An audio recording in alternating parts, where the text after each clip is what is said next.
Hello, everyone. Welcome back. Uh, if you do not know this already, I had a stream this morning thinking that court was this morning. It was not. So I apologize for getting everyone excited because I know it's what I do, right? Um, if you are watching live, please do me a favor. Make sure to double tap your screen if you're on your phone on YouTube. And if you're on your laptop or your computer, please hit that thumbs up button and make sure that you are subscribed to the show because a member of the channel found out yesterday that she was unsubscribed. And I've heard this happening recently, and I don't think they're just saying that. I know that we have a lot of people over on Kick right now, so let's start saying our hellos and get this on the screen before I forget. Hi, Grandma. How are you? It's good to see you. Um, you are just the best hype grandma ever. And my boo, Kaylee. Hey, girl. Hey. And look at this. Dina. Dina's always here. Dina is a member. If you notice, Dina's in the chat. Dina's name is in green. Why? Because she is a member of the criminally confident community. She pays $7 a month and she gets access to members only content.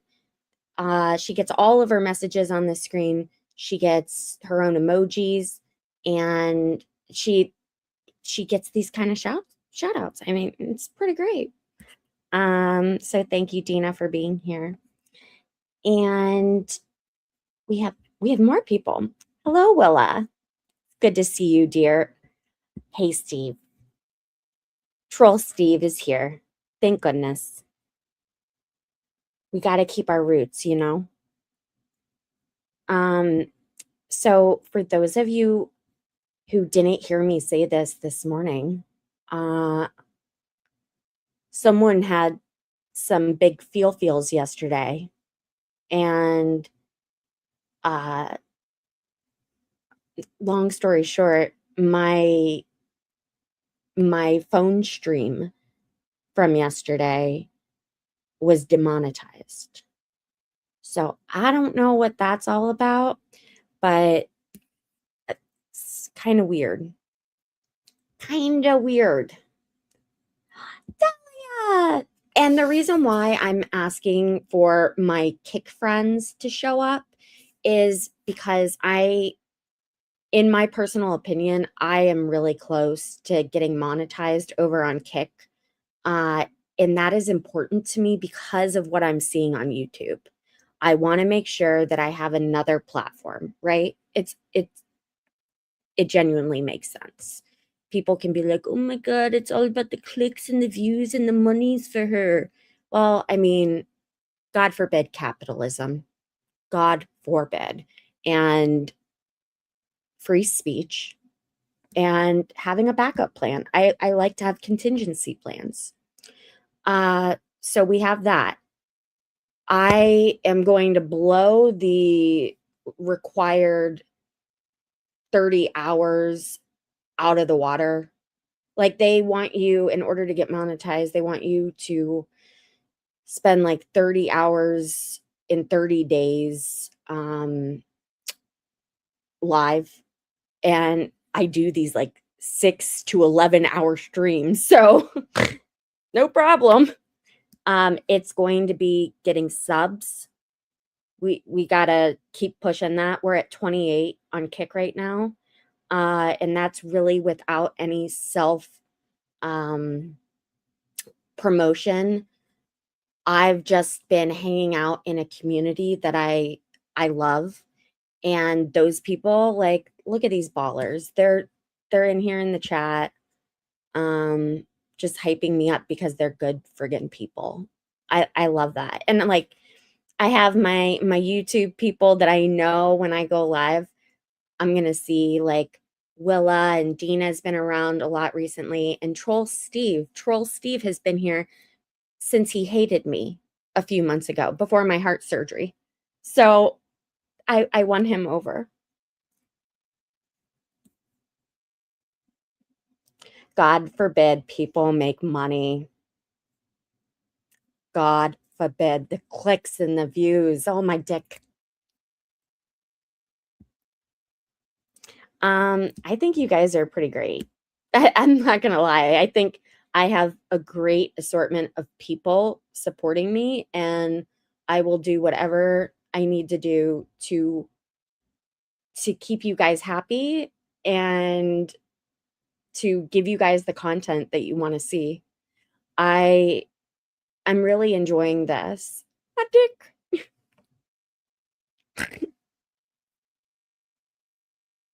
Um, Before we get carried away with anything, first and foremost, I don't need to point this out, but I would like to.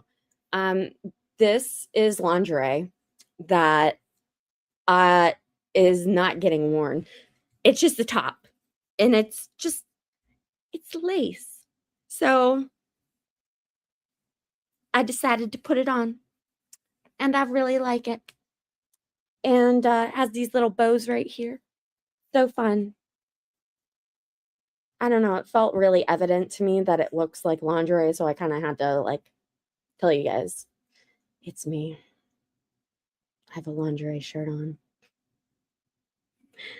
Um, yeah, it's really good.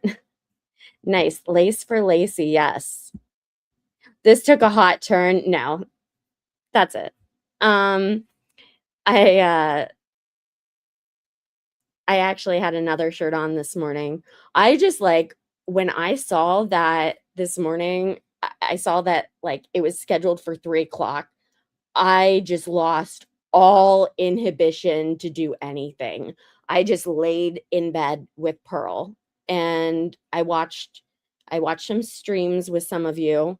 Um, but it was a good morning. I got out of bed at 2:40, and I looked at myself in the mirror and I was like, "Jesus Christ, Lacey, the least you could have done is curl your hair." So, if you see me curling my hair, just deal with it. I It's to make me feel better. It's not for anyone else. It's to make me feel better. Oh my god, it just dawned on me. Lace or whatever this material is. I think it's silk. It's not good if you're feeling hot. Oh god. Um yeah, I mean, like, thank you for pulling us back to topic. It has been a wild 48 hours. No joke. We were kind of going over some of that this morning. And I am someone who, to the bitter end, I will, I need to have zero reasonable doubt. So usually I am speaking like devil's advocate. Hey, have you guys considered this? I mean, this is a good point. And people get really mad at me for it. But that's my job, is to engage in meaningful discussion and have you guys be able to share your thoughts, your opinions in a safe place. Safe is a relative word. In a place where I don't want anyone to feel uncomfortable for how they feel. I really like constructive dialogue, especially when it comes to matters like this. And I mean, we're talking about the death penalty at the end of the day. So I appreciate you asking that, and I would say the chat is like 50-50. 50-50 guilty, 50-50 that he's involved, but he wasn't alone. It seems to be the majority of the thinking. Hey, Scott, thank you for posting my information. He is the Cash App for the clicks and the views, but if you want to directly support the channel, I have super chats on and I have memberships. memberships and gifting memberships is a great way to bring people in, new eyes, because you kind of force it on them and they're like, okay, I'll watch it. Hour later, they're like, oh my God, how did I not know about this? We want to do that. We want to do all of that. Push the memberships on people, make them come back, right? Have fun people that you know that you can talk to every day about trial stuff. Wow, we have like everyone back from this morning. Thank you guys so much. I feel the boyfriend has to be compelled to testify. They were part of this, I feel. First of all, I appreciate your therapeutic I feel statements. Secondly, I'm going to go over this during the first break. I found out some crazy information about the boyfriend and how, like, his family, I don't know if you guys know this, but his family just like up and moved to Texas. The boyfriend is back in the LDS church lifestyle group. And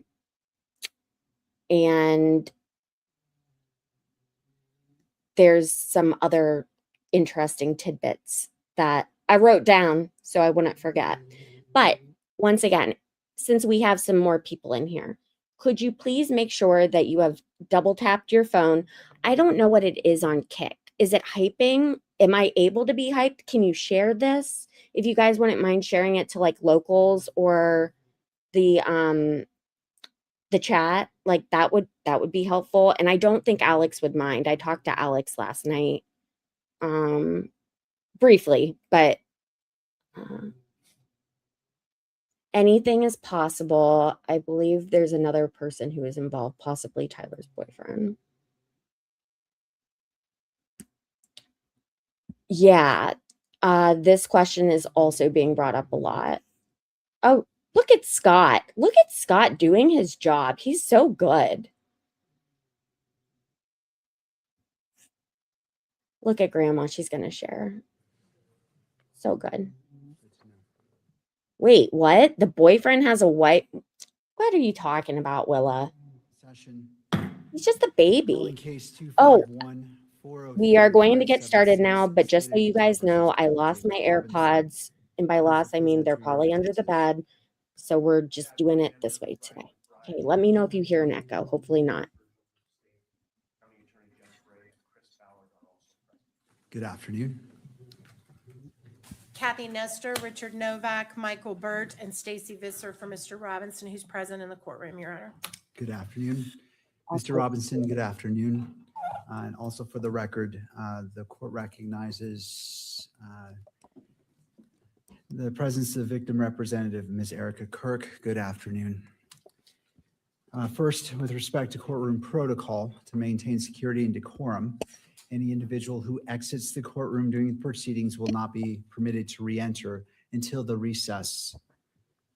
All counsel are expected to take reasonable measures to safeguard confidential communication. Such measures may include the use of screen protections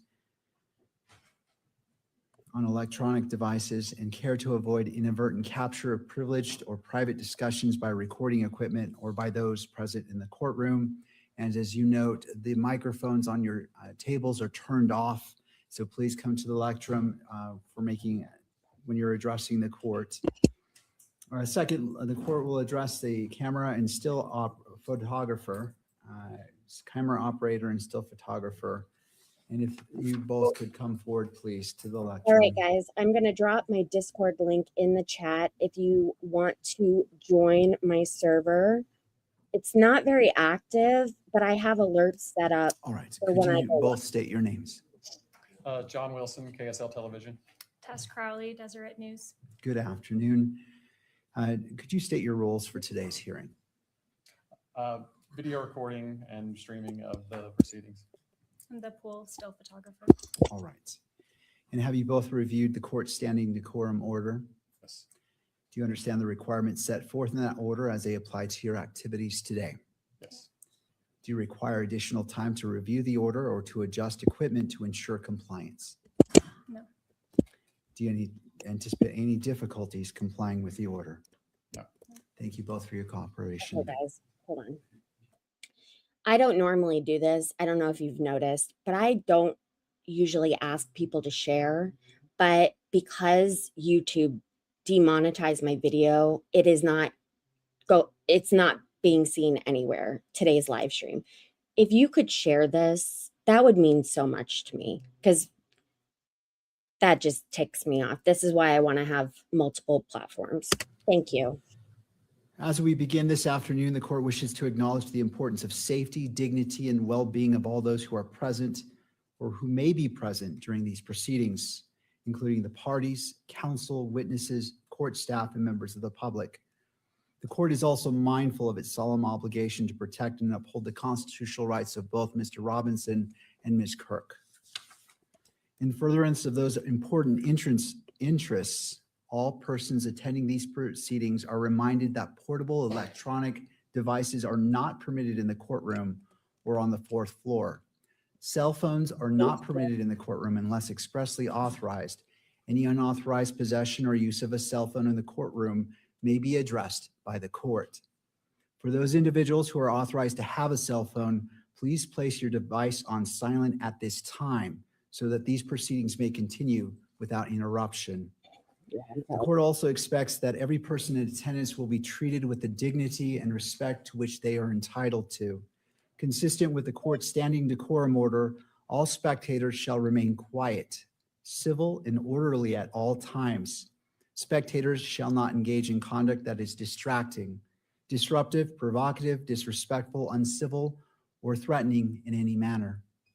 Spectators shall not make audible comments of any kind, shall not shake or nod their heads, and shall not make gestures or other visible reactions during their hearing.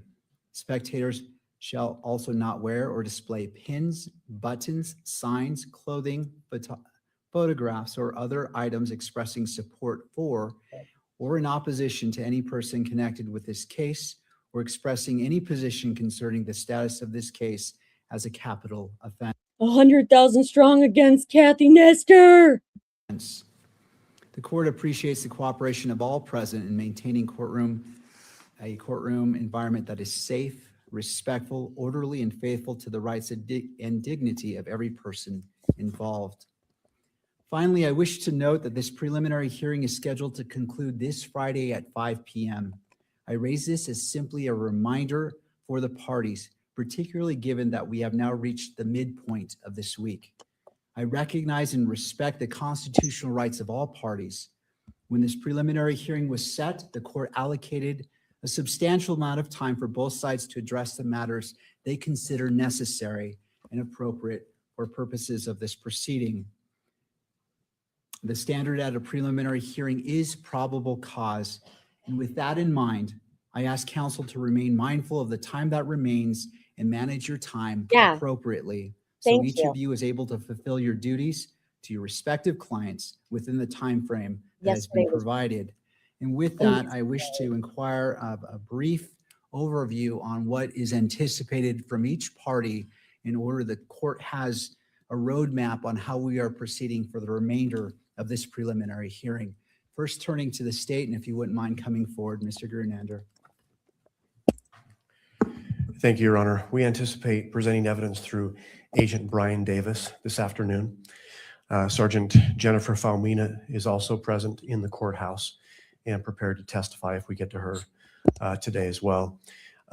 Following her testimony, which we believe will carry into tomorrow, if we do get to her today, that will close the presentation of the evidence on the part of the state. Okay. Thank you, Mr. Grunander. For defense.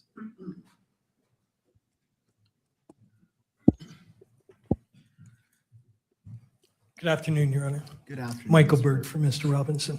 Judge, we have two remaining witnesses, Miss Oliver from the ATF and Miss Carner also. Can you guys hear okay? / is there an echo? Please let me know in chat. Thank you. From the ATF.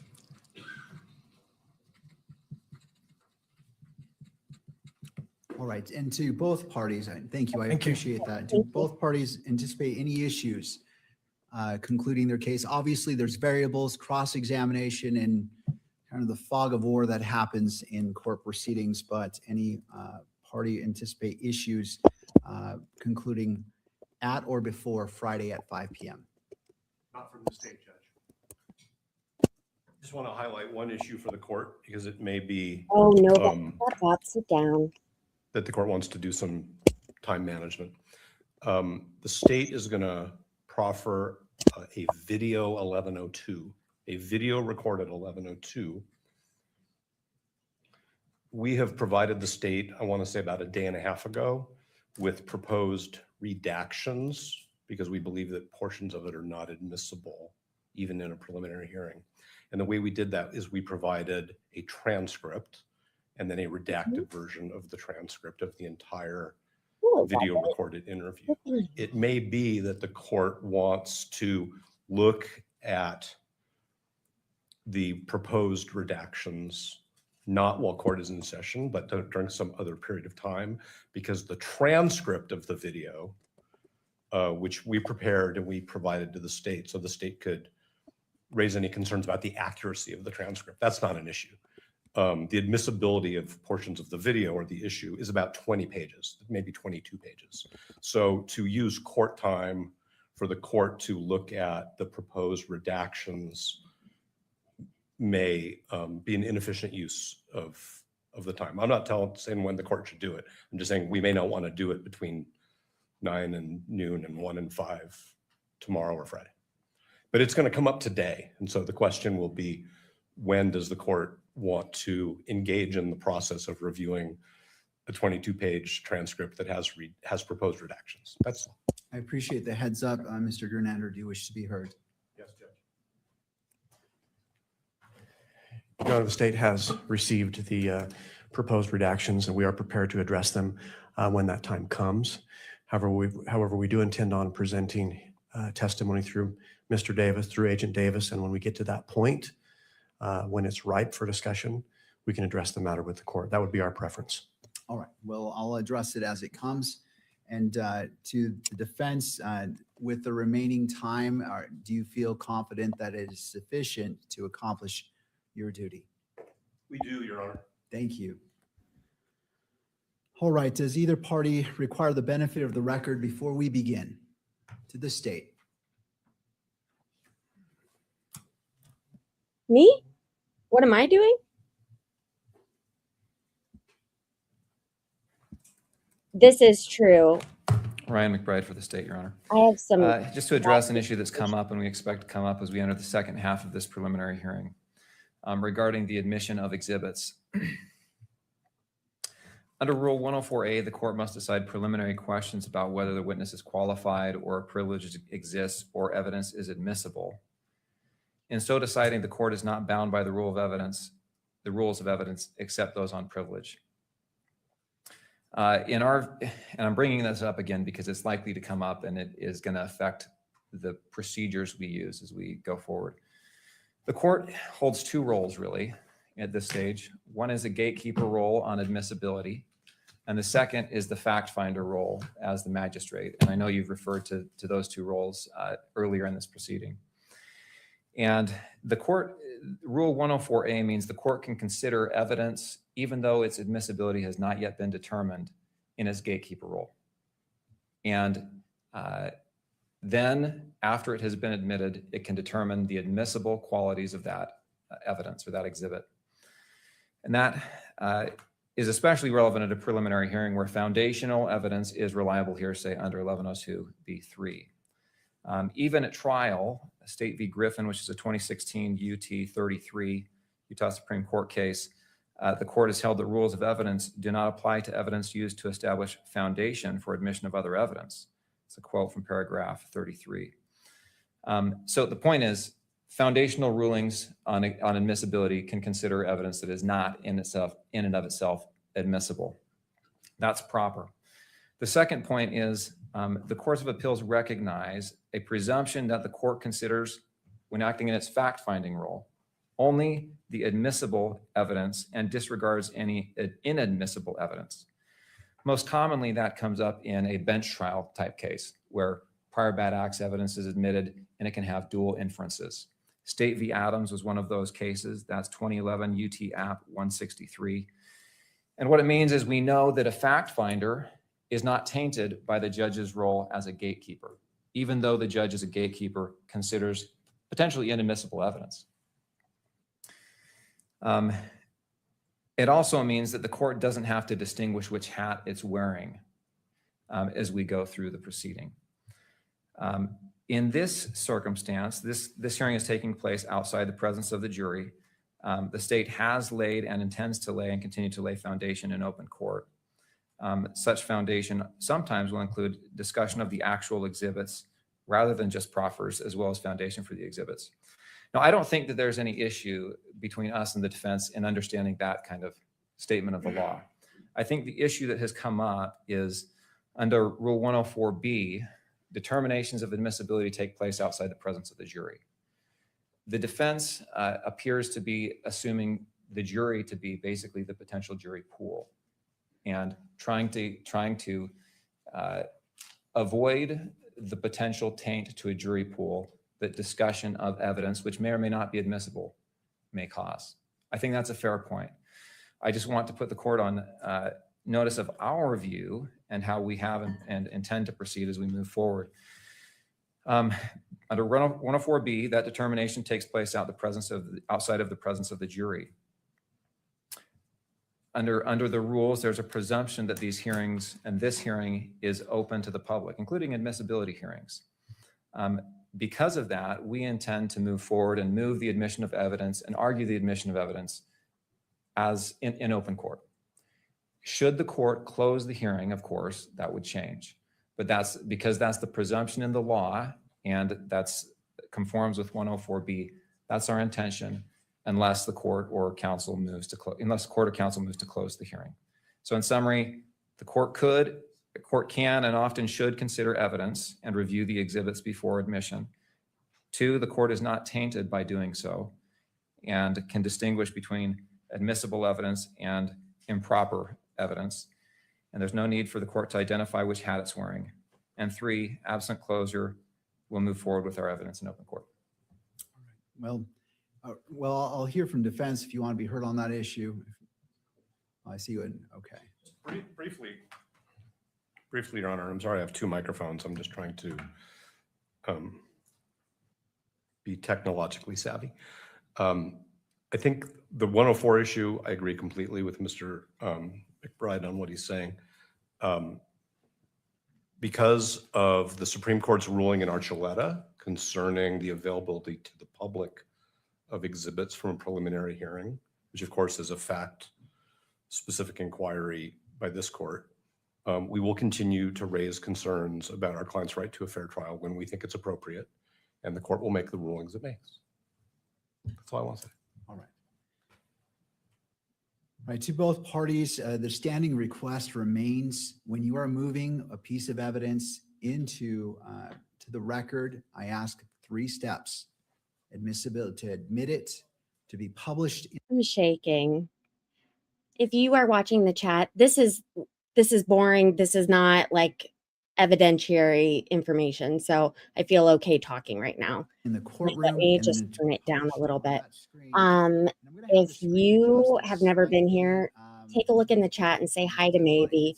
Maybe is my very first everything, and she is the person that bought me my chairlift when I needed surgery. She has been a tremendous supporter of this channel, and she's a close friend of mine. So thank you so much, Maybe. I love you so much. Briefly, but please address those 3 issues. And I understand one side or the other may say, well, we agree or we don't agree, period. But please welcome new members. members. A clean and clear record. So if you would do that, the court would appreciate that. All right. Anything further? All right. The court acknowledges that the exclusionary rule is in effect. At this time, any witness who is subject to exclusion should be excused from the courtroom. I will leave it to the parties to monitor the courtroom to ensure that compliance is adhered to.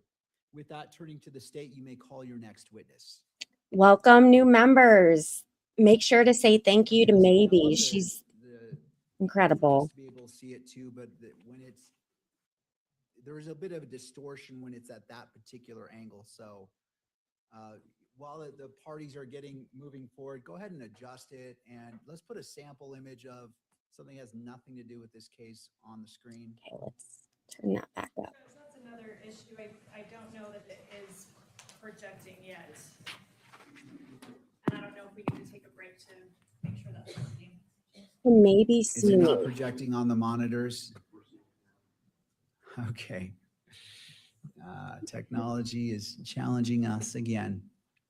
Well, what's our thought, staff, on projecting? Is this something that's not going to be cured by turning off and turning on, I'm assuming?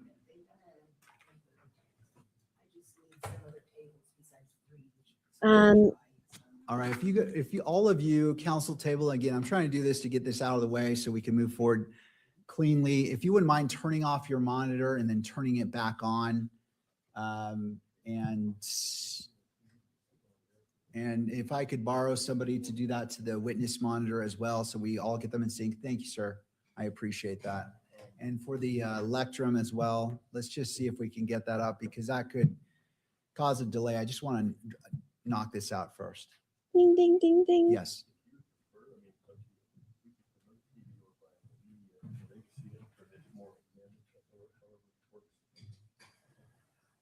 Where would that TV go? All right, everyone, say in the chat If what that you think. doesn't address any security issues, let's do that. I just want to make it easy. That way that TV can be more flat and it's not a distorted view. And then the media can look at that TV. Again, transparency needs to be viewable, not just there in concept. All right. Yeah, let's go ahead and do that. How are the monitors looking? Nothing? All right.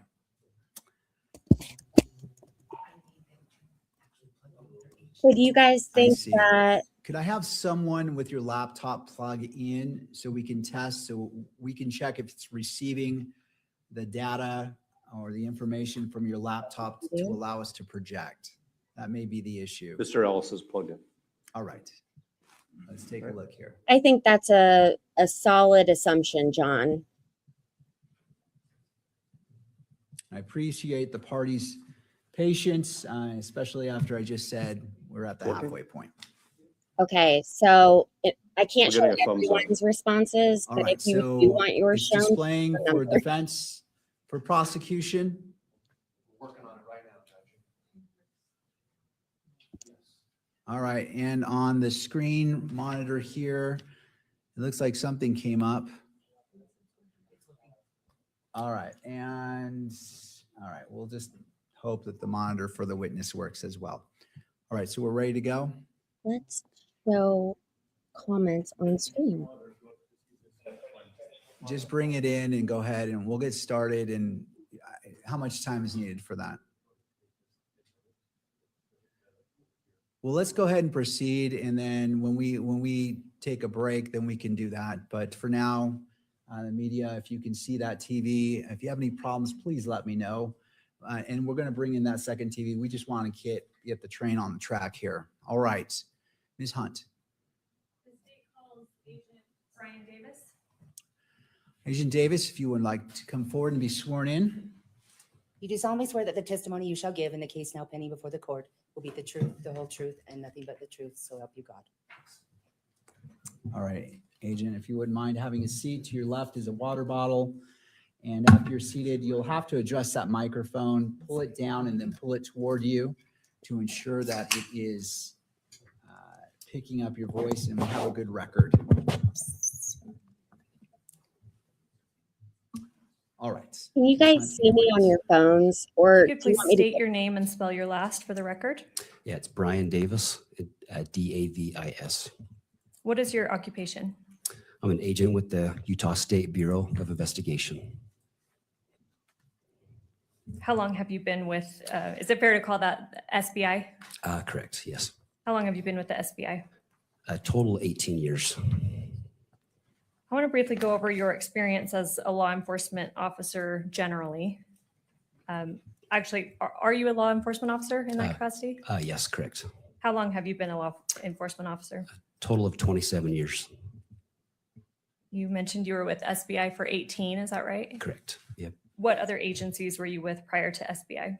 So Department of Public Safety, I've been a state trooper for 8 years, 18 years with SBI, and 1 year with Utah Transit Authority Police.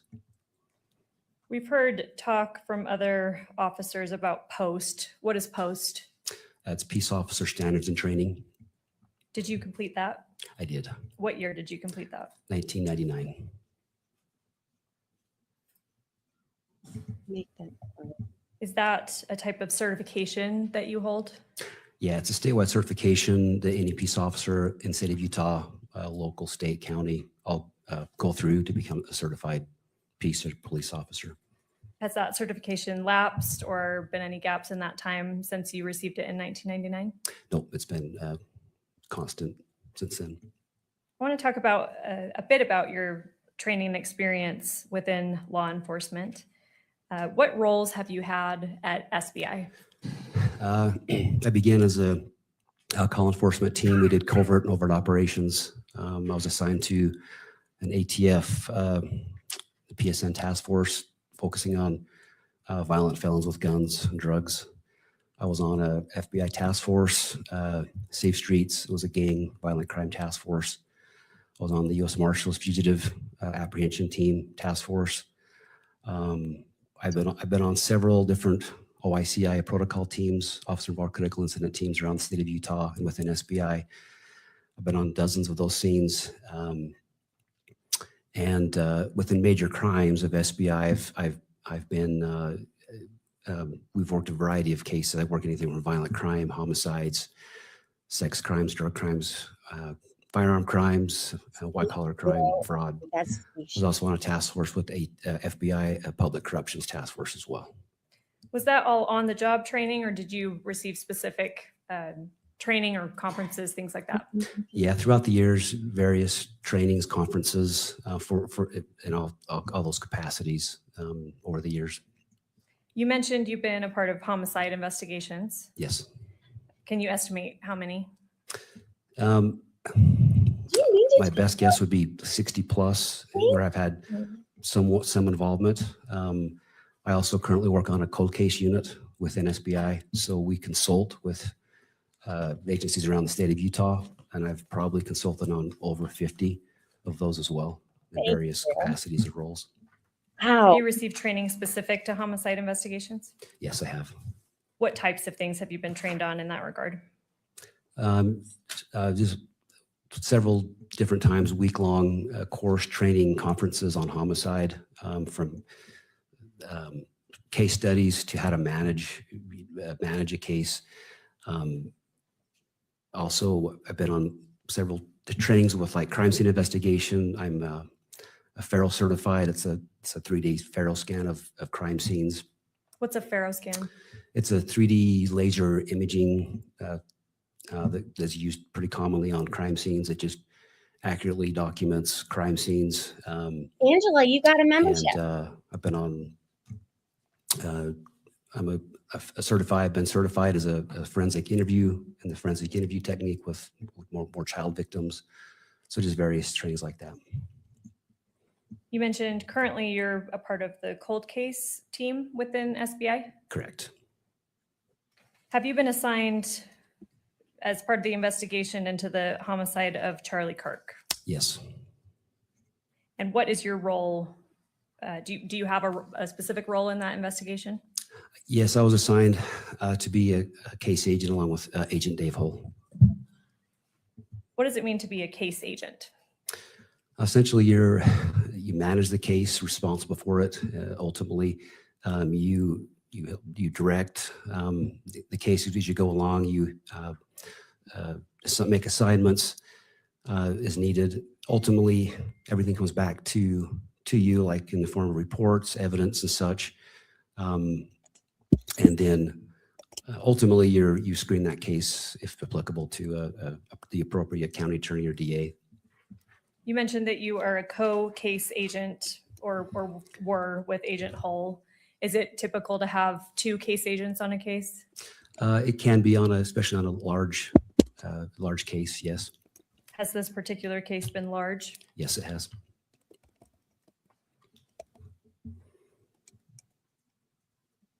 Have other police agencies been involved in the investigation of this case? Yes.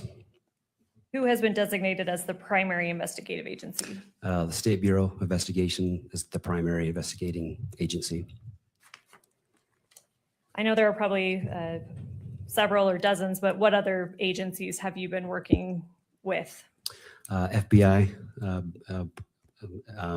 ATF as well, several local state agencies, UVU Police, Orem Police, Utah County Sheriff, Washington County Sheriff, St. George PD, most of all the agencies within Utah County and even others outside of the county. So we've worked with a lot of agencies with this case. It was a pretty large scale investigation. You mentioned ATF. What does that stand for? Alcohol, tobacco, firearms. All right. I know a lot about so as a case agent, have you been in court during this preliminary hearing? Yes. You've heard prior testimony? Yes. We've talked a lot about the events of September 10th of 2025. I want to direct your attention to September 11th, 2025. Do you remember that day? I do. What happened on that day in relation to your investigation? I spent the day at the command post with various assignments. That evening, it was about 8:30 p.m., I believe, of the 11th. I received a phone call from Sergeant Elsholz requesting that I travel to St. George. Who is Sergeant Elsholz? What agency is Sergeant Elsholz with? With SBI. And he requested that you travel to St. George? Correct. What was the reason stated for that? We received information that an individual was turning himself in or was going to turn himself in to police in regard to his involvement with the incident, the shooting on UVU campus. And I'm sorry, what time did you get that information, that call? About 8:30 p.m. Did you travel down to St. George? I did. On what day? Of September 11th. Did anyone else go with you? Yes, so we traveled to the Salt Lake City airport to a hangar there, and we were flown down on a fixed-wing aircraft. It was Sergeant Elsholz, was Agent Folger with FBI, Agent Anderson with FBI, Ryan McBride and myself, and the two pilots. And who is Ryan McBride? With the Utah County Attorney's Office. What time did you arrive in St. George? We landed probably about 11:30 p.m. at the St. George Airport. And again, this would be the evening of September 11th, 2025? That's correct. Where did you go once you landed in St. George? There we were transported via ground to the Washington County Sheriff's Department. Did you coordinate at that time with any other law enforcement agencies down in southern Utah? Oh, we did. You did? We did, yeah. What other agencies? Well, with FBI as we were traveling, and then along with mainly the Washington County Sheriff's Department, we also have agents with an SBI assigned to the southern Utah area.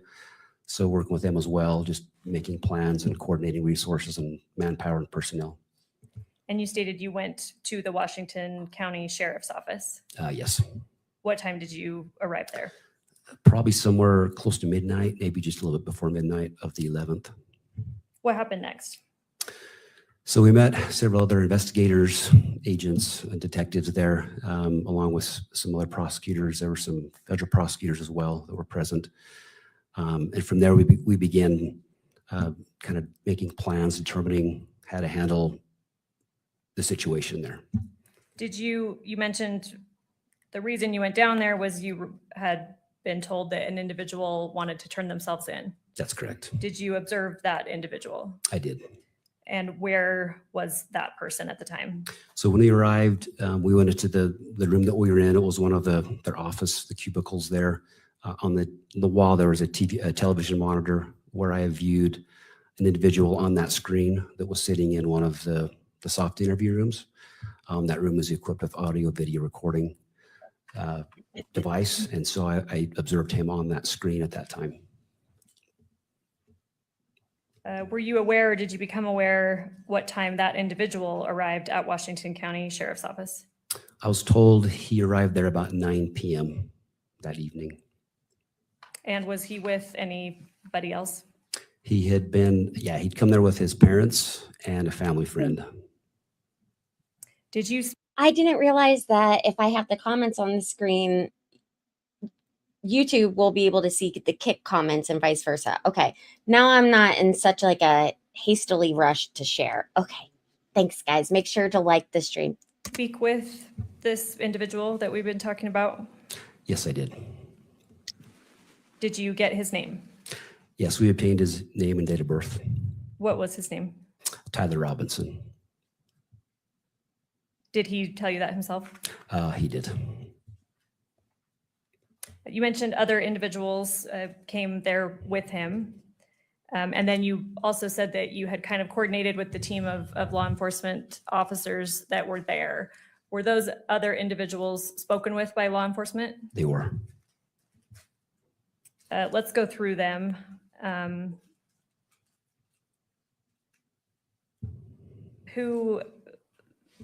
Or I guess, how did that happen? Who was spoken to first of the other individuals? So Tyler's mother was interviewed by SBI agent Holgreen and FBI agent Cox.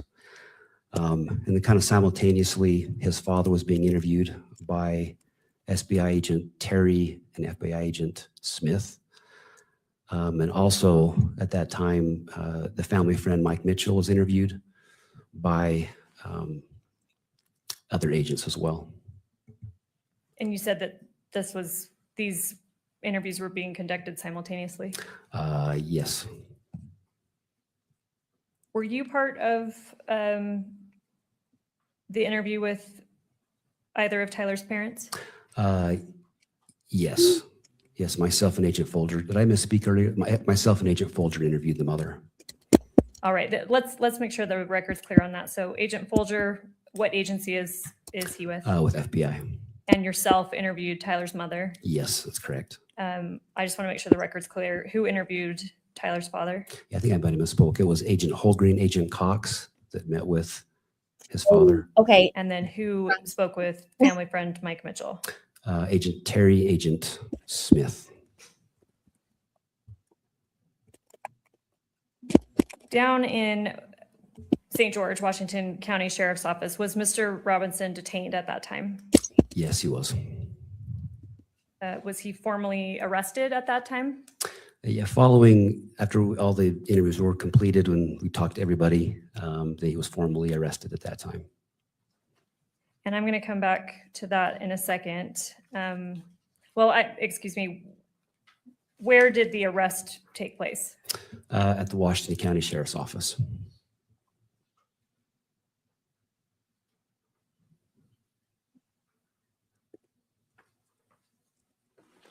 And what date did that happen on?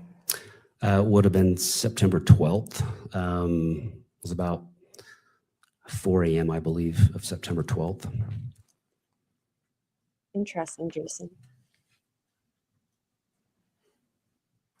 All right, I want to show just on your screen, not for public yet, what's been marked for identification as State's Exhibit 15. Let me know when you're able to see that.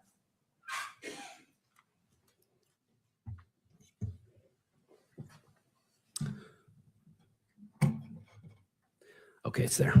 I love you, maybe. Talk soon. Before I ask you about that, did you have an opportunity to, you stated that you observed Mr. Robinson at Washington County Sheriff's Office, is that right? Yes, that's correct. Your Honor, can I have a moment with Ms. Hunt? May I have a moment with Ms. Hunt? You may. That's kind of bizarre. Oh, man. That may happen a couple more times as we go through exhibits I because understand. of agreements and disagreements that we have. Thank you for the heads up. At Washington County Sheriff's Office, where you initially observed Mr. Robinson, you stated that he was in a room. Is that room equipped with video recording? Yes, it is. Is that standard practice for a facility like that to have video recording in such a room? Yes, very, very common. Have you reviewed that video? I have. And in your review of that video, does it fairly and accurately depict Mr. Robinson at that time? It does. You see on your screen what's been marked as State's Exhibit 15. Do you recognize that? I do. What is that? That's the interview in which Mr. Robinson was seated and waiting.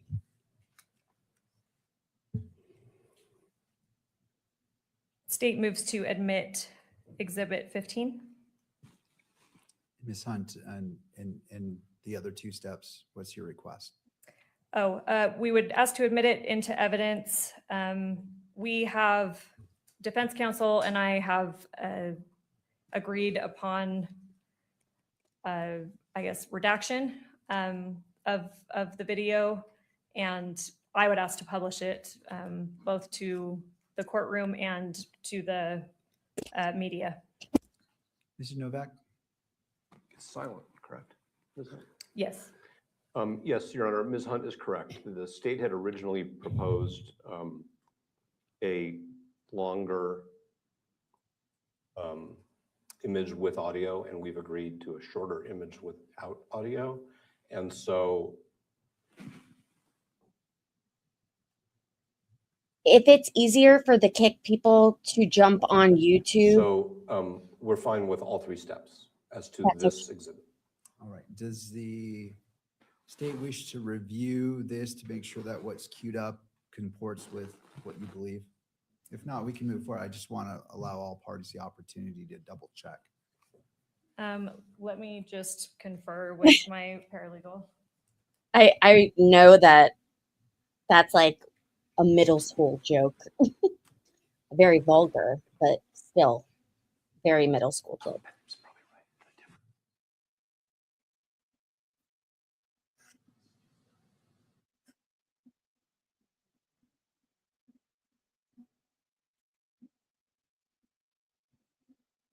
It's has no audio, so we would like to admit and publish it at this time. All right, State's Exhibit 15 is admitted pursuant to discussion and may be published in the courtroom and may be recorded or transmitted electronically. And Your Honor, of course, this is subject to all of the objections which have been previously reserved in writing and reiterated over the last couple of days. I assume that we don't need to start over with that today. Thank you. I appreciate that. I note the standing objection by defense as previously made, and that objection is overruled, and this exhibit is admitted. And in this case, it wouldn't be the 1102 issues, it would be the electronic media coverage of the proceeding. Thank you for that clarification, Mr. Novak. I appreciate that.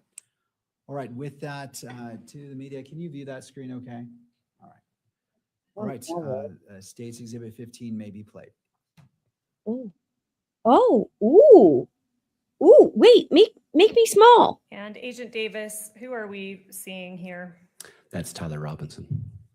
And although we are watching it on video, what is he wearing at this time?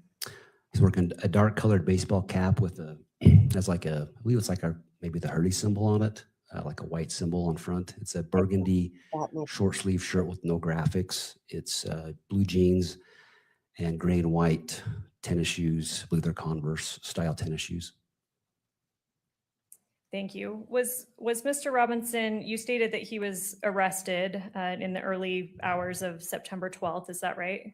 Yes, that's correct. Did he remain in Washington County Sheriff's Office or was he taken somewhere else? No, he was transported from there to the Utah County Jail. Prior to being transported to the Utah County Jail, was any, I guess, personal property taken from him, clothing, anything like that? The only thing that was, so prior to like our arriving to the St. George, to the Washington County Sheriff's Office, his cell phone was seized and taken from his person. But that was the only thing that was taken from at that time. After he was transported to Utah County Jail, were any personal items taken from him? Yes, they were. And what were those? After a search warrant was granted, his clothing was recovered, along with buccal swabs to collect his DNA and major case prints, which is fingerprints, palm prints, pretty much the entire hand. Those are all collected from him. And sorry, you may have already stated when did he arrive in Utah County? We arrived at the Utah County Jail about 7 a.m. on the 12th, September 12th, and he was formally booked in at about 8 a.m. of that morning, and then I was the booking officer. What does it mean to be the booking officer? I filled out the necessary paperwork essentially with the jail, which gives the individuals personal identification of the charges, the probable cause statement, and then it's signed and submitted to the system. All right, I want to talk a bit about search warrants, Yes, some of the search warrants that were executed in this case. As part of the investigation, were search warrants obtained specifically for areas in southern Utah? Yes, they were. And obviously do not give me exact addresses, but generally for what locations? It was the residence of Tyler Robinson and the residence of his parents. Were those warrants executed? They were. By whom?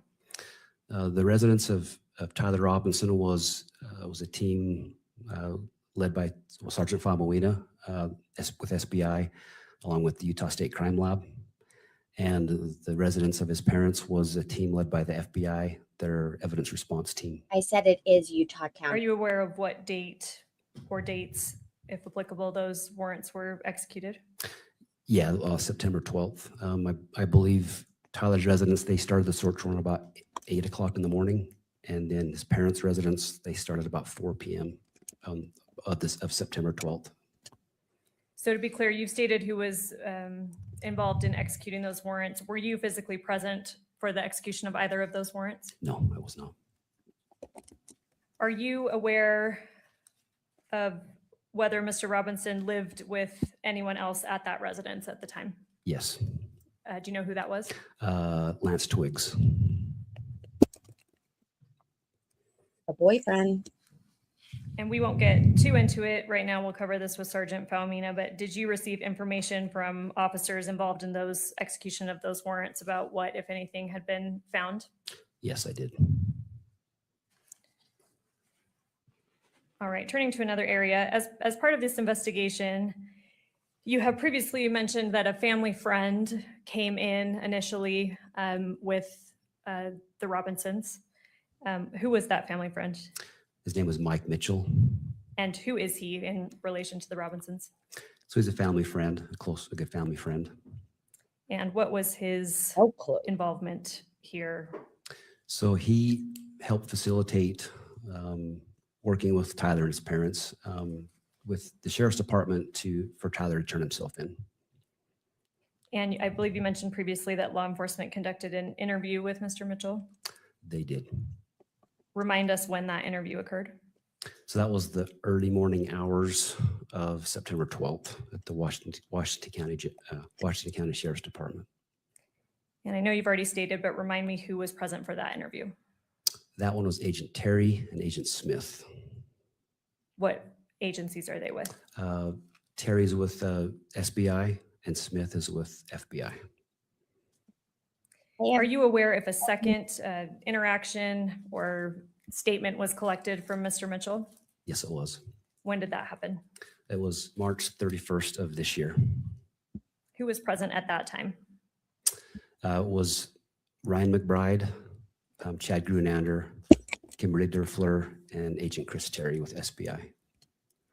You mentioned Ryan McBride, Chad Grunander, and Kimberly Derfler. What office do they work for? The Utah County Attorney's Office.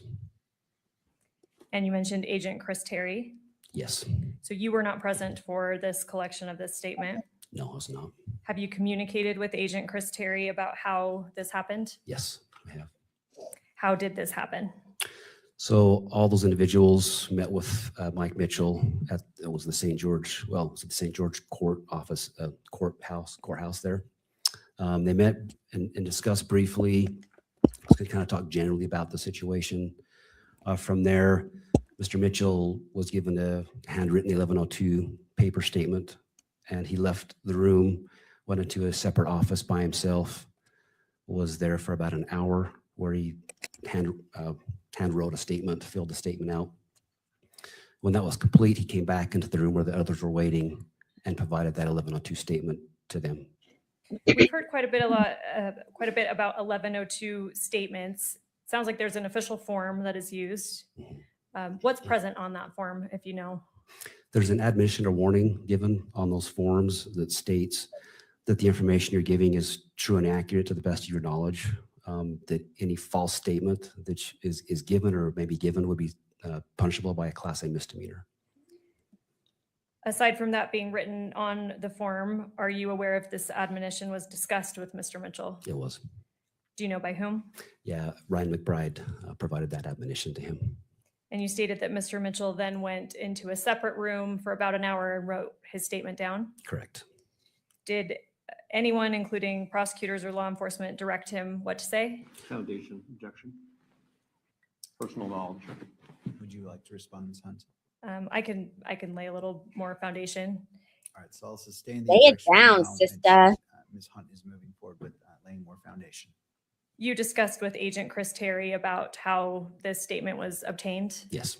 Did he mention anything to you about anyone directing Mr. Mitchell about what to say or what to include in the form? No, I spoke to him personally and reviewed his report also. I'm going to show you what's been Yes. marked for identification as States Exhibit 14.1. That's good to know. Let me know when you see that on your screen. Okay, I see it. What is that? This is the written 1102 statement that was provided by Mr. Mike Mitchell. Your Honor, may I have a minute with Ms. Hunt? For the same You may. purpose. Welcome, everyone who's just now joining us. Please make sure to sub up And how do you know that? the stream. I reviewed it. I reviewed it in its original. As soon as it came to us, I've seen it prior. So And Kimberly, if I can have you slowly scroll down.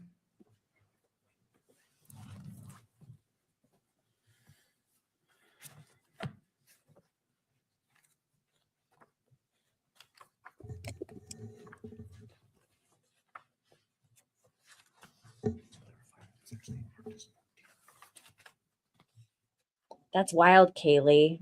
I have something to say about that, but I think I might accidentally break another person's NDA if I share what I want to share publicly. So, Sorry, Judge, if I can just have a moment. You may. So 10 out of 10 on this prosecutor's outfit, the suit. I love it. I haven't really looked at Nestor, but do we need to look at Nestor to know that the suit probably isn't?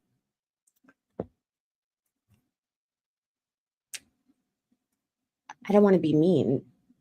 I just think that she needs someone to help her with her wardrobe so she can present herself a little bit more professionally. I apologize, Your Honor. I misspoke. It's not 14.1. It's just Exhibit 14. Okay. So if we can place that again on the screen for the witness only. Yes. And sorry, we had been scrolling through that. Do you recognize that? I do. Does it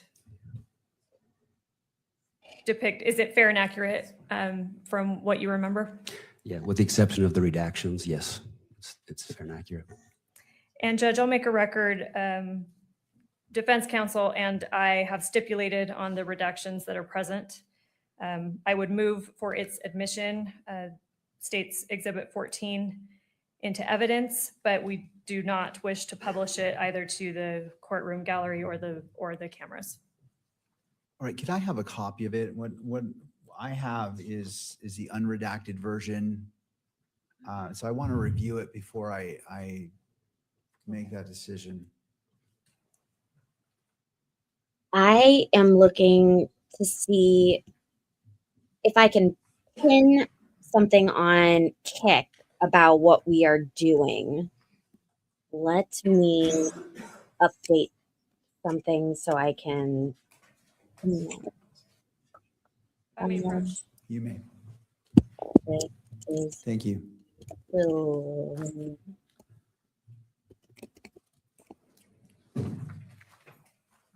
Big three.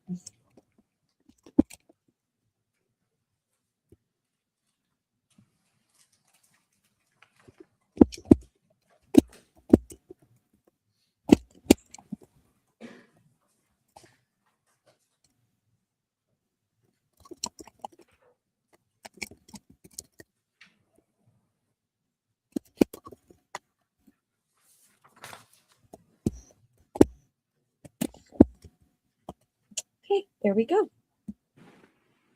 That is for you, all of my Kick people. You are my people. I love you. You are so special to me. I was totally out of it on Monday, just tripping over words. Called the defense attorney a prosecutor.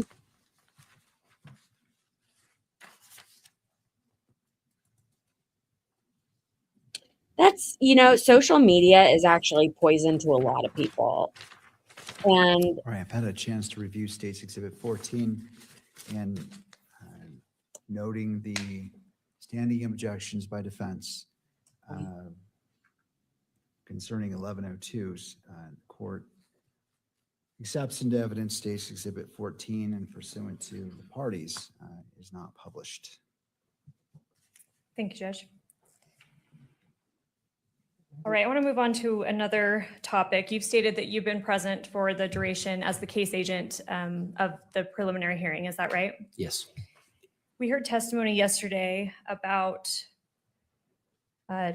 turning to the scene at UVU on September 10th, that a bullet was found on a roof. Do you remember that testimony? I do. Do you have knowledge about about that bullet, what that is about? Yes, I do. What roof was that bullet found on?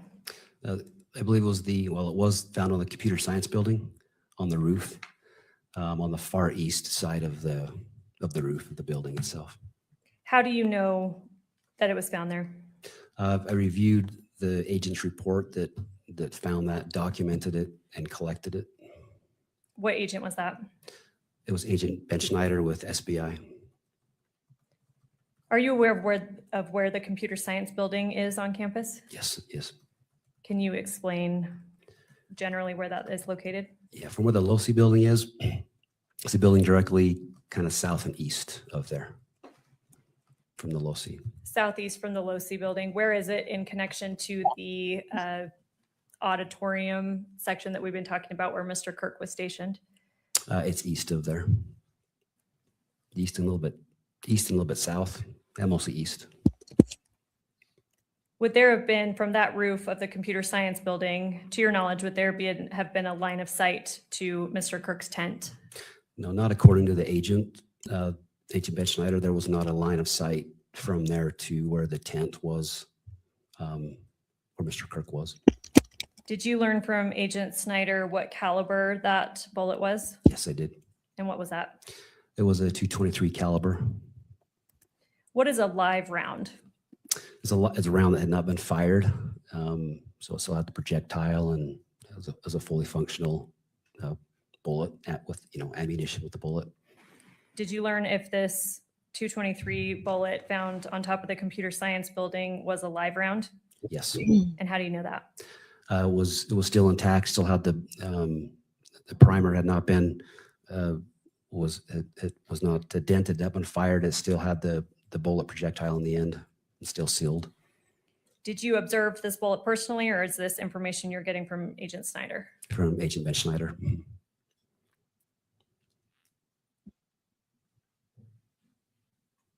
All right, turning to a different topic. And Judge, I'm aware that there are going to be some objections about this that we'll have to address, but I just want to lay a little bit of foundation first before we Preemptively get there. planning on it. Are you've mentioned him already. Are you familiar with an individual named Lance Twiggs? Yes, I am. And who is he in regards to this investigation? He's the roommate of Tyler Robinson. Was he interviewed as part of this investigation? He was How many times? Sorry, 2 guys. times. When was the first time? The first time was the early morning hours of September 12th, and that occurred at St. George Police Department. So we've heard of several people coming in and being spoken with at Washington County Sheriff's Office. Correct. Mr. Twiggs I'm stopping right now. I see that I have like a bunch of people watching and I only have 15 likes on the mobile stream. Please double tap your screens for me. It's the least you could do, right?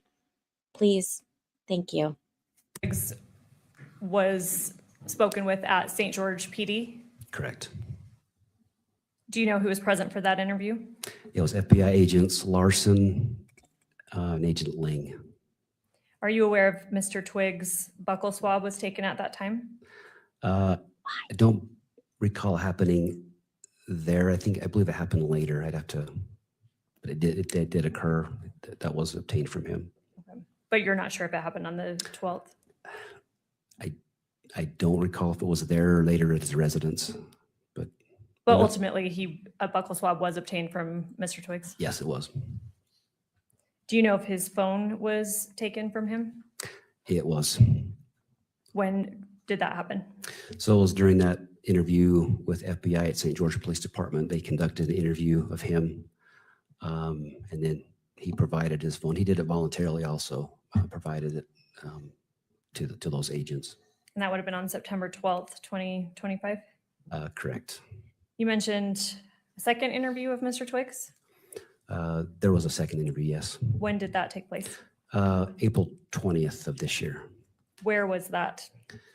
Happened at the Utah County Attorney's Office. Who was present at that second interview? It was Mr. Twiggs with his attorney, Jill Cottrell. It was Lauren Hunt, Sam Peed with the U.S. Attorney's Office, Ryan McBride, Sergeant L. Schulz, well, now it's Lieutenant L. Schulz, and myself. We've talked about two interviews of Mr. Twiggs, one on the morning of September 12th, 2025, second on April 20th, 2026. Are you aware if both of those interviews were recorded? They were. Have you reviewed those recordings? I have. Before Mr. Twiggs' interview on April 20th, 2026, Hmm. well, first let me ask you this. Are you aware of what use immunity means? Yes. What does it mean? It's a letter that the use of immunity is essentially giving the individual during the limited time of their statement, they're given that immunity from statements that are made in regard to an incident. But it does not preclude them from prosecution from evidence that would be known or found then or later outside of that interview. It just gives them that limited immunity during the type of the interview. Okay, so for any statements made during the interview, they're given immunity for that, but they're not generally prohibited from being potentially prosecuted outside of that interview. Is that fair? That's my understanding, yes. Was Mr. Twiggs given use immunity? Yes, he was. By what offices?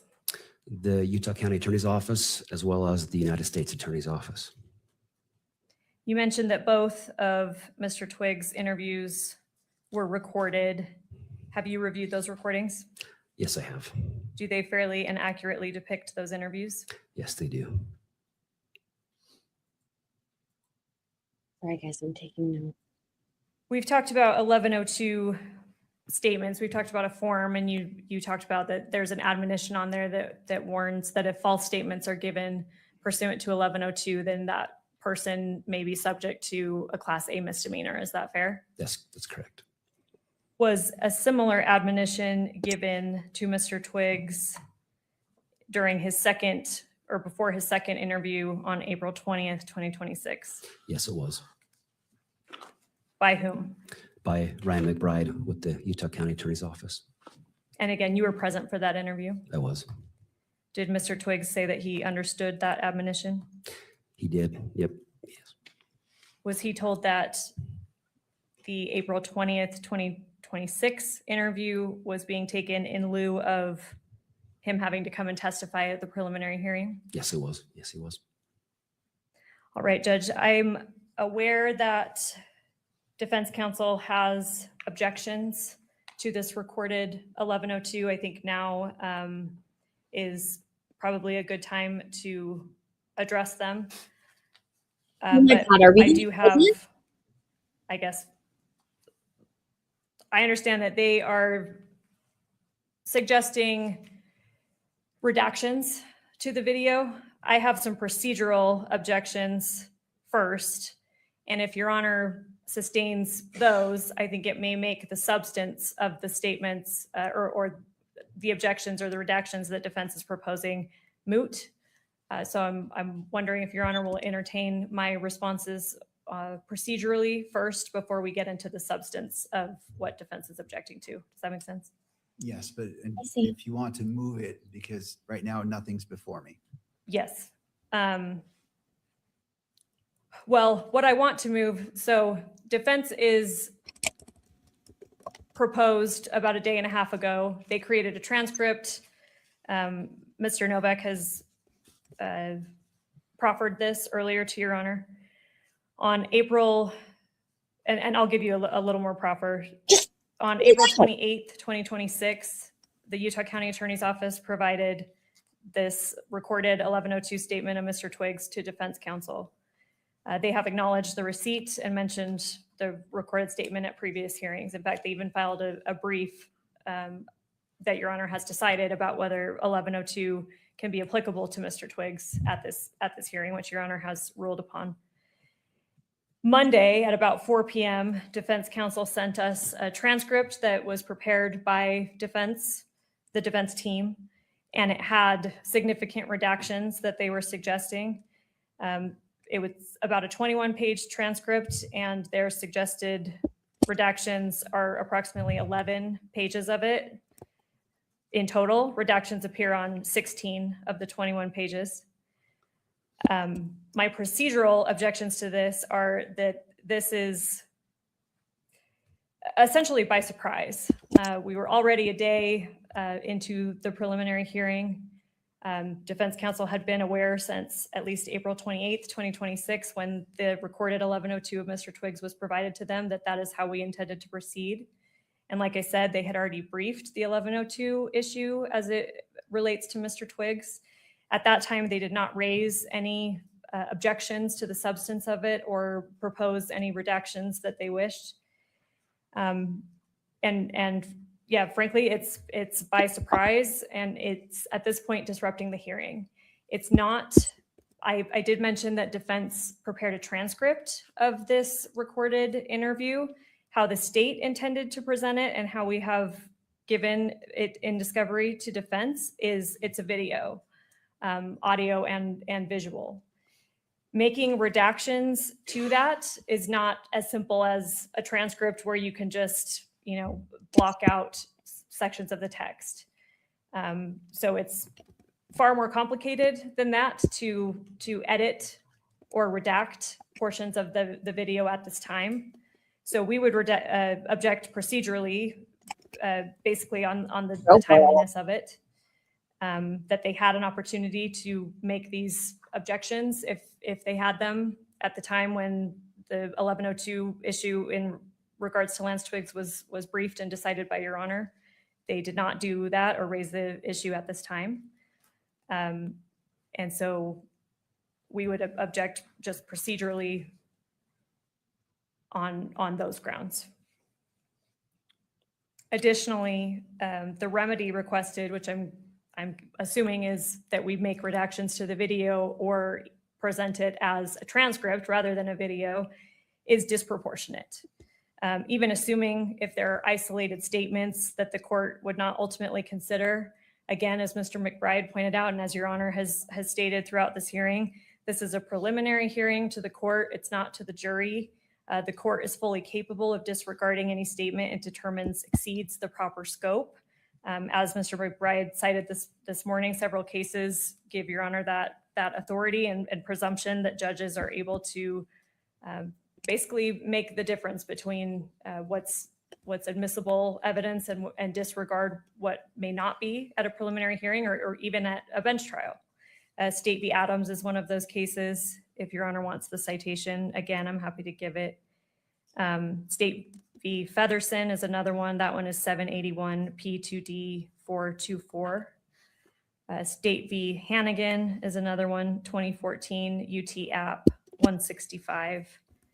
And State v. Rosecrans, 2024 UT App 128. And those cases all stand for the notion that essentially judges, and this is to quote from Rosecrans, judges are not subject to many of the same concerns about prejudices and improper influences as jurors. And so again, procedurally, the remedy asking us to now in the middle of a week-long preliminary hearing of which everyone was aware, edit or alter or redact portions of this video recording 1102, that remedy is disproportionate. If there are any potentially objectionable statements within that, Your Honor has the ability to disregard those. And so we would prefer not to get into the substance and argue each statement line by line. And we would prefer to just move for its admission and have the court use its discretion as a judge to take what's proper versus improper, disregard anything the court might find improper. If we would like to move into substantive objections, then we're happy to, but if the court can rule on those procedural objections first, it may make any substantive objections moot. All right, so you're moving into evidence states exhibit 16. Yes. And as it relates to publication, what is your request? So Judge, we believe, and I believe this has been discussed before on the record, that the state is in agreement that the media should not have the ability to handle or replicate certain exhibits. Because it's video, Mr. Twiggs is shown certain exhibits. So we would agree that this should not be captured by cameras and projected by the media outside of the courtroom. But we would like at least the audio and maybe even the video within the courtroom itself to be captured, is the state's position. Come on, Judge. I want to make sure I understand. So your request is that the video not be projected and captured by the video camera, but the video and audio is played in the courtroom and the audio is able to be transmitted, just not the video via the camera. Is that my understanding? Correct. That's the state's position. All right. And in regards to this exhibit, is in the, as states exhibit 16, is there any portion of that recorded statement that occurred before the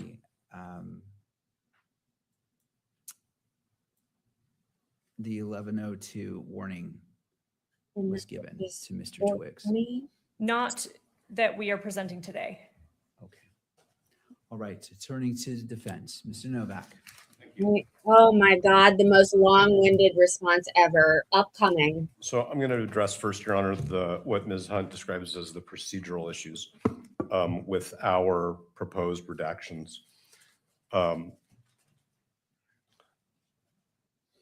Many weeks ago, the state lodged their anticipated exhibits with the court.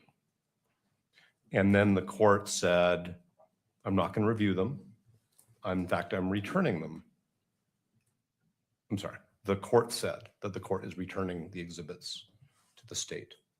So there is no moment to make objections to an exhibit which the court is not inclined to entertain until the moment, as the court has said Oh. many times, until Bold the exhibit strong. is presented. And so what we have done is we have given the state, it's only a 20-page transcript, excuse me, it's only a 20-page transcript. Excuse me, I just threw down everything that I. We have given the state a transcript we prepared ahead of time so that the state could make sure that the transcript is accurate. The state has never said that the transcript is inaccurate, so I'm going to assume for purposes of the moment that the state doesn't have any dispute that the transcript is an accurate transcription of Mr. Twiggs' recorded 11:02 interview. There's no surprise here. There's been all of Monday evening, all of Tuesday, this morning. In fact, the state informed me yesterday morning that they don't agree to the redactions. So there's no surprise here. And we're actually doing exactly what the court signaled should be done, which is at the time an exhibit is proffered, objections shall be made.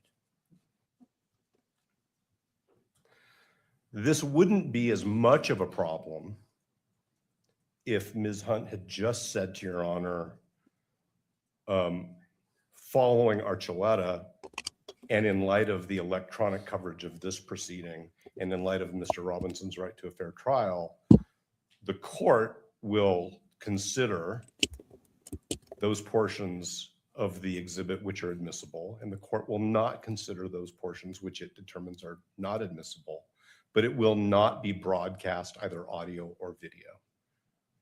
So that becomes a problem because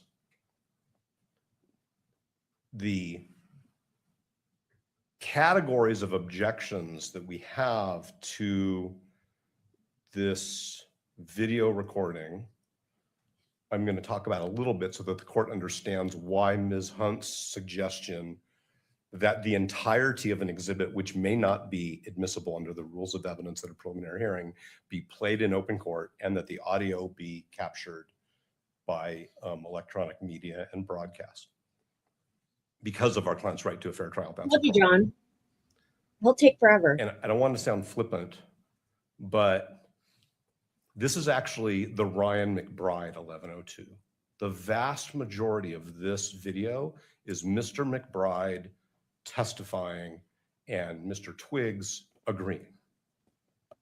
If we were in a courtroom, it would be a leading examination virtually from start to finish. I don't want to say that every single statement by Mr. Twiggs is just an affirmation of what Mr. McBride says, but the vast majority of it is.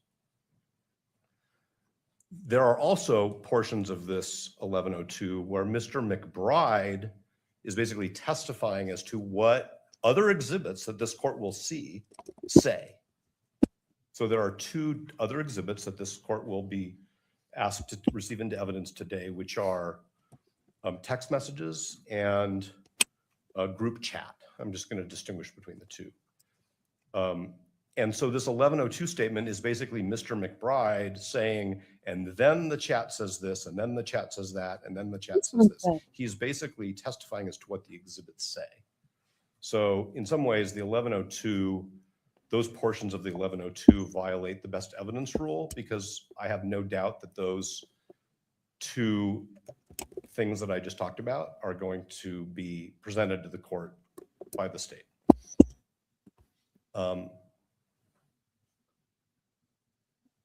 There are also portions of this 11:02 which are not relevant and really implicate Mr. Twiggs' privacy rights. And I am not Mr. Twiggs' counsel. As Ms. Hunt said, he has counsel. I don't know if he's, well, I don't want to speculate.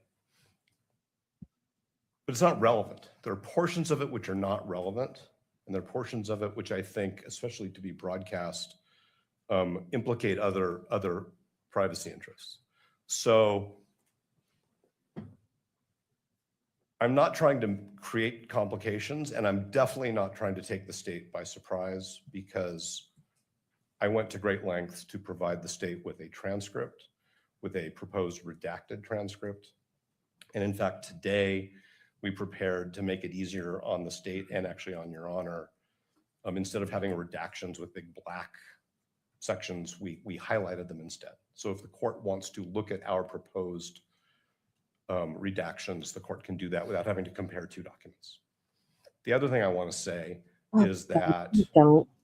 if the court did order ultimately that portions of it would be broadcast in any way, in the courtroom, outside the courtroom, we're not trying to change the state's exhibit from a video with audio to a transcript. The transcript is really being used as a tool to address the inadmissible portions of the video, because there's no way to communicate to the court efficiently which portions of a video we think are not admissible. It's much easier to do it on paper. So the transcript is just a tool. We have the ability right here in this courthouse to cut the video into the pieces that the court deems admissible. Mr. Ellis tells me it'll probably take a couple hours at the most. So maybe that's also not a concern. There's no delay. Hey, we have 70 people on the mobile stream. If you could please double tap your screen to give this a like. Make sure you're subscribed as well. That would help me tremendously. Thank you so much, guys. Associated with this, in light of the fact that it's Wednesday and this court is going to conclude this hearing by Friday afternoon. So I've gone beyond the procedural Jason. issues. I've addressed that we think portions of it are not admissible. There's no surprise. We've followed exactly what the court has signaled, which is I don't want to hear about exhibits until we're in the middle of the hearing, and I don't want to hear objections about it till we're in the middle of the hearing.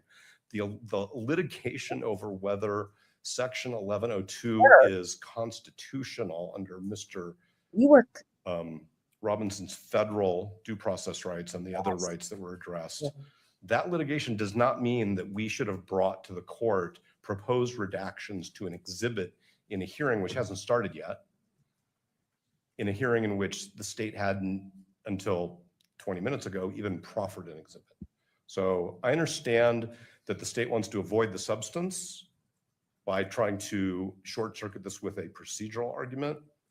And Ms. Hunt is a very excellent advocate for her client. But the reason why the state is going to the procedural issue is because because the exhibit contains significant content that is not admissible even in a preliminary hearing. So I'm going to stop now, but I do want to go back and say that if the God court bless America. concluded Shut that up. only Your Honor was going to review this exhibit and the Archuleta rule would be extended to this exhibit, including that it's not going to be broadcast, then I think that we have a different path toward the efficient resolution of this issue. All right. Does that make sense, Your Honor? I believe I understand what you're saying. So let me respond to you before I go to Ms. Hunt. So going to your first point in regards to what this court's position and not looking at the exhibits, that doesn't preclude any party from filing a motion in limine, which is anticipated before anything is moved into evidence. Typically, motions in limine are used by either side on anticipated exhibits or that may come into court, and that allows pre-litigation. So I want to clarify that the court statement, like I'm not looking at the exhibits, is far different than what the parties choose to do and file in regards to a motion in limine. But going to I really want to go to what you've talked about. What specific objections are you making? I want to make sure the request is clear so I can rule specifically on that. What exactly, I think I understand some of them, but I wish for you to articulate what are your objections to State's Exhibit 16? Significant. We could do it line by line or page by page. I know we have had hearings in this matter where the court has wanted to look at transcripts line by line, word by word. We're prepared to do that, but I'm going to give the court categories. Thank you. Without referring to specific portions. There are many portions of it which are not the statement of Mr. Twiggs. They're Mr. McBride testifying on video as to what other exhibits say. And Mr. Twig is saying, yeah, that's what it says. Yeah, that's what it says. Yeah, that's what it says. So That's, that- I apologize. I don't mean to interrupt you. Oh, no, I it's just fine. want to categorize it and put it in a box. So what is the For those who are just now coming in and don't know who Brian McBride is, that this guy is complaining about, saying that he was testifying to Lance. That is the state prosecutor. This is his big head. Okay, we'll continue. what objection under the rules of evidence is that specifically? What are you boxing that as? well, first of all, it's counsel testifying. Second of all, it's hearsay. It's Mr. McBride's out-of-court statements as to what an exhibit says. There's a best evidence rule, which I'm sure the court is familiar with, which is that the best evidence of what an exhibit says is the exhibit. So we may have a little bit of a cart before the horse here, Sure. because there are two exhibits that I'm very confident are coming. There are portions which are not relevant. There are portions which I believe are inadmissible when the court balances under 403 the probative value versus the prejudicial value, especially in light of the manner in which this hearing is being broadcast. So we have improper testimony by counsel. We have the best evidence rule, which I think also includes hearsay. We have relevance issues, and we have 403 issues. And so, but what I'm saying is that those are all things that this court can manage, as Ms. Hunt and Mr. Bride have taught us today, in terms of the court's preliminary assessments, the court's role as a magistrate, and the Archuleta rules that allow this court to decide certain exhibits will not be viewed or heard by the public because it interferes with Mr. Robinson's right to a fair trial. Thank you. And I do, Oh my God, I heard exactly what the stop. court said about the in limine situation, but I do want to just say this, and I hope this is taken in the right spirit. If this court had said to us, I'm returning the exhibits, but if any party has any objections to any exhibits, I want to hear about that before the hearing, we certainly would have done so. And I think that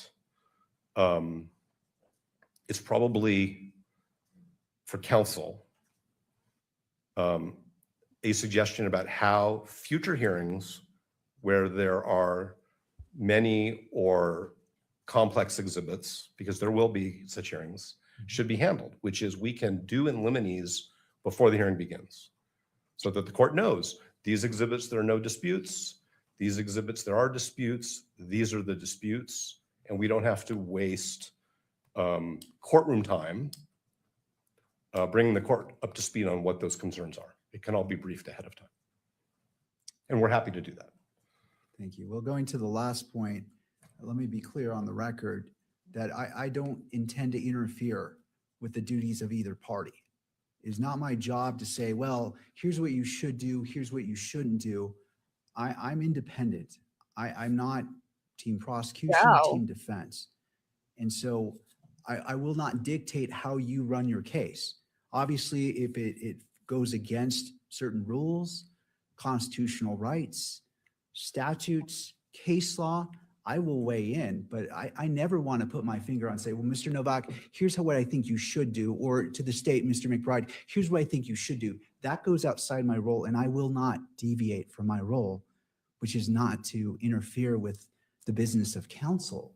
And I'm fortunate as a district court judge that I have very experienced attorneys who I have watched and have done an excellent job. And your experience, as I stated on I believe in the Pro Hoc Vice, highly experienced attorneys on defense, highly experienced attorneys on prosecution. And so I do not want to get into the business of saying, here's what you should do. I hear what you're saying, but I want to be clear from this point on, in case there's any ambiguity, the court does not need to go into the business of dictating what you feel is in the best interest of your client, to the state what is in the best interest of your client. I staying clear of that, but I appreciate the point you're making, and I hope that clarifies any ambiguity that may exist. There was no ambiguity. I don't think that what I was conceptualizing puts the court's finger on anybody's scales. I think it's really about case management. And now I think we're moving pretty far away from the admissibility of this 1102 statement. And we could have a conversation later if the court wants to, it's up to the court, about case management issues.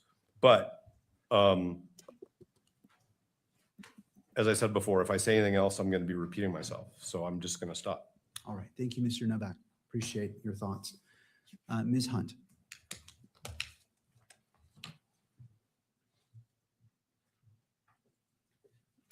Yes, thank you, Judge. And as I tried to parse out, obviously we have procedural objections, which may, depending on how the court rules, make the substantive objections moot or unnecessary. But to Mr. Novak's point about this not being by surprise, yes, to be fair, he did send me a transcript with proposed redactions Monday, I believe at about 4 p.m.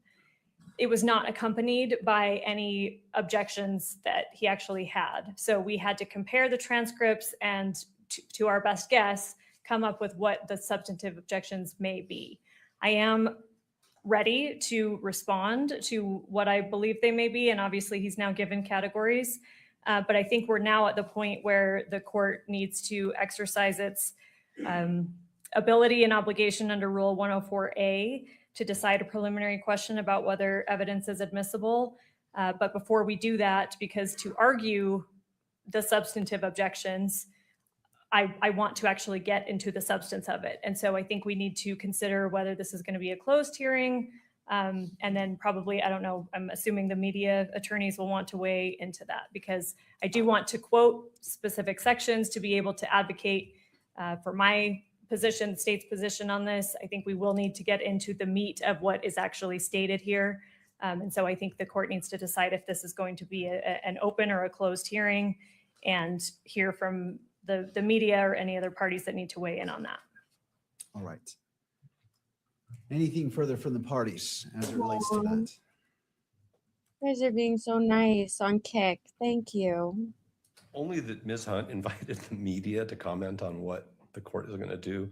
And as Your Honor knows from conducting jury trials and other types of proceedings, sidebars are not for the public.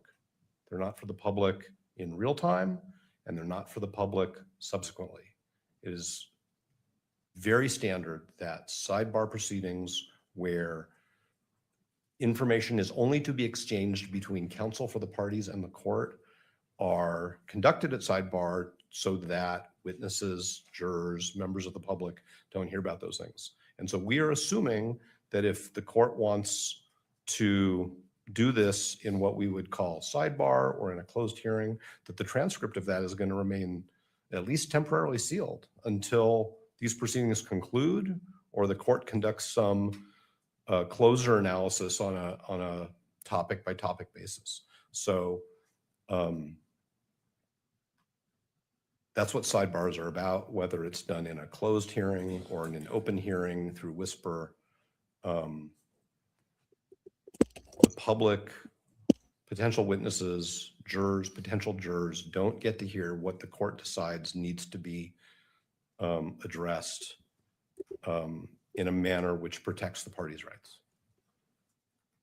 Well, I mean, this judge is so much different than the judge you heard last week. So, yes. Your Honor, if I may, Michael Judd on behalf of the media.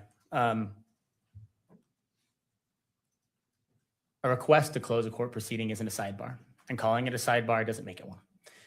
The court knows the rules at this point. Any attempt to close a hearing requires that the court engage in some sort of hearing about that closure that is open to the public. It can't be done in whisper.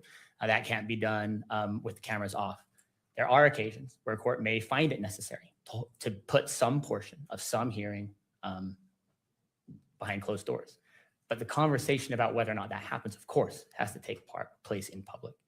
I don't want to belabor any of the points that are made. I think the court recognizes the interests at issue here, and what the media's position would likely be on these. I'd like to find common ground.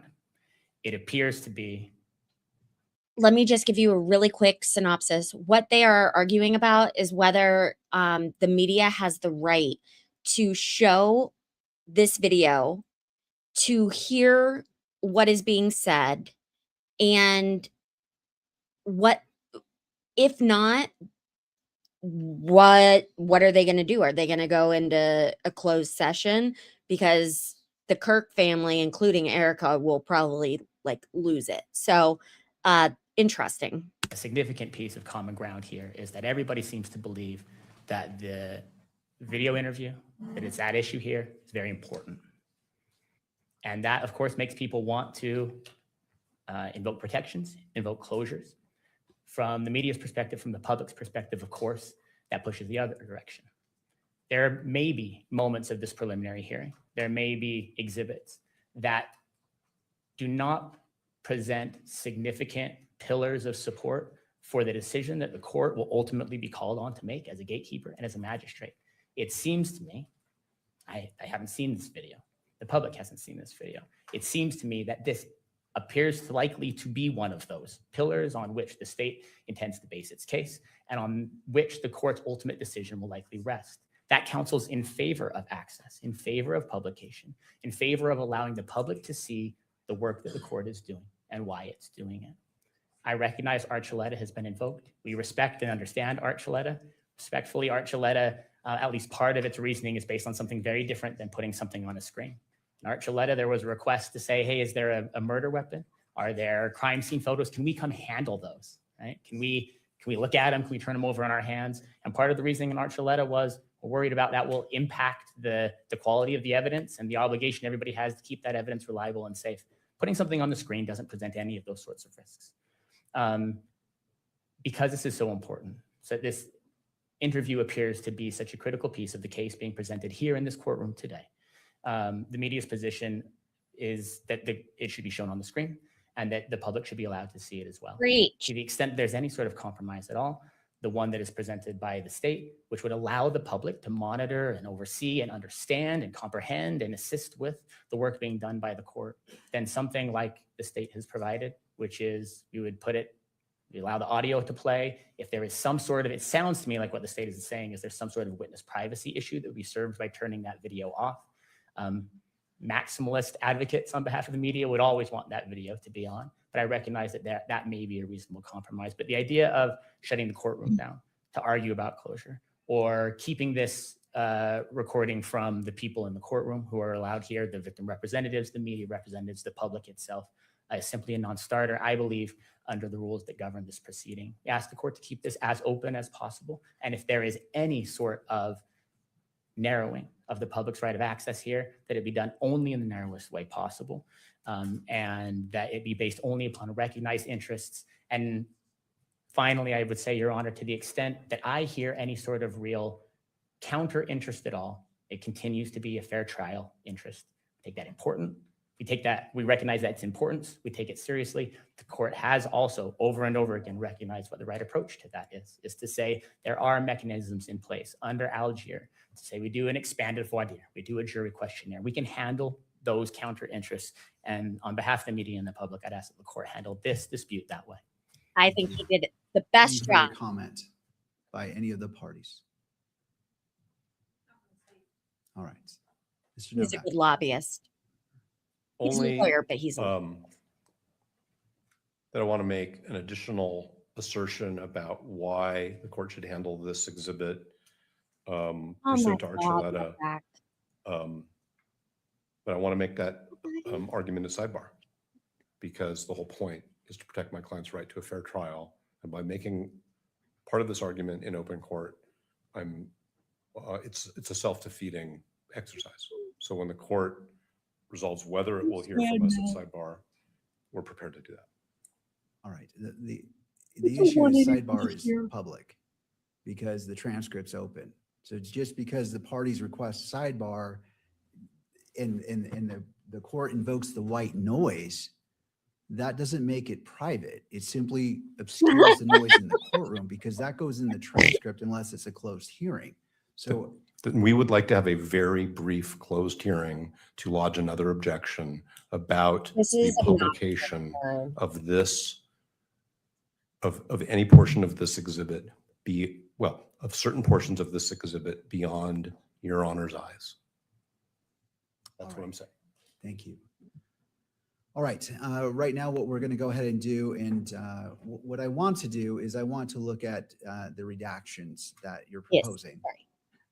And take a look at that. And it's also a perfect time to take a break because we need to bring in the monitor potentially for future exhibits. So that's going to give us our 15 minutes.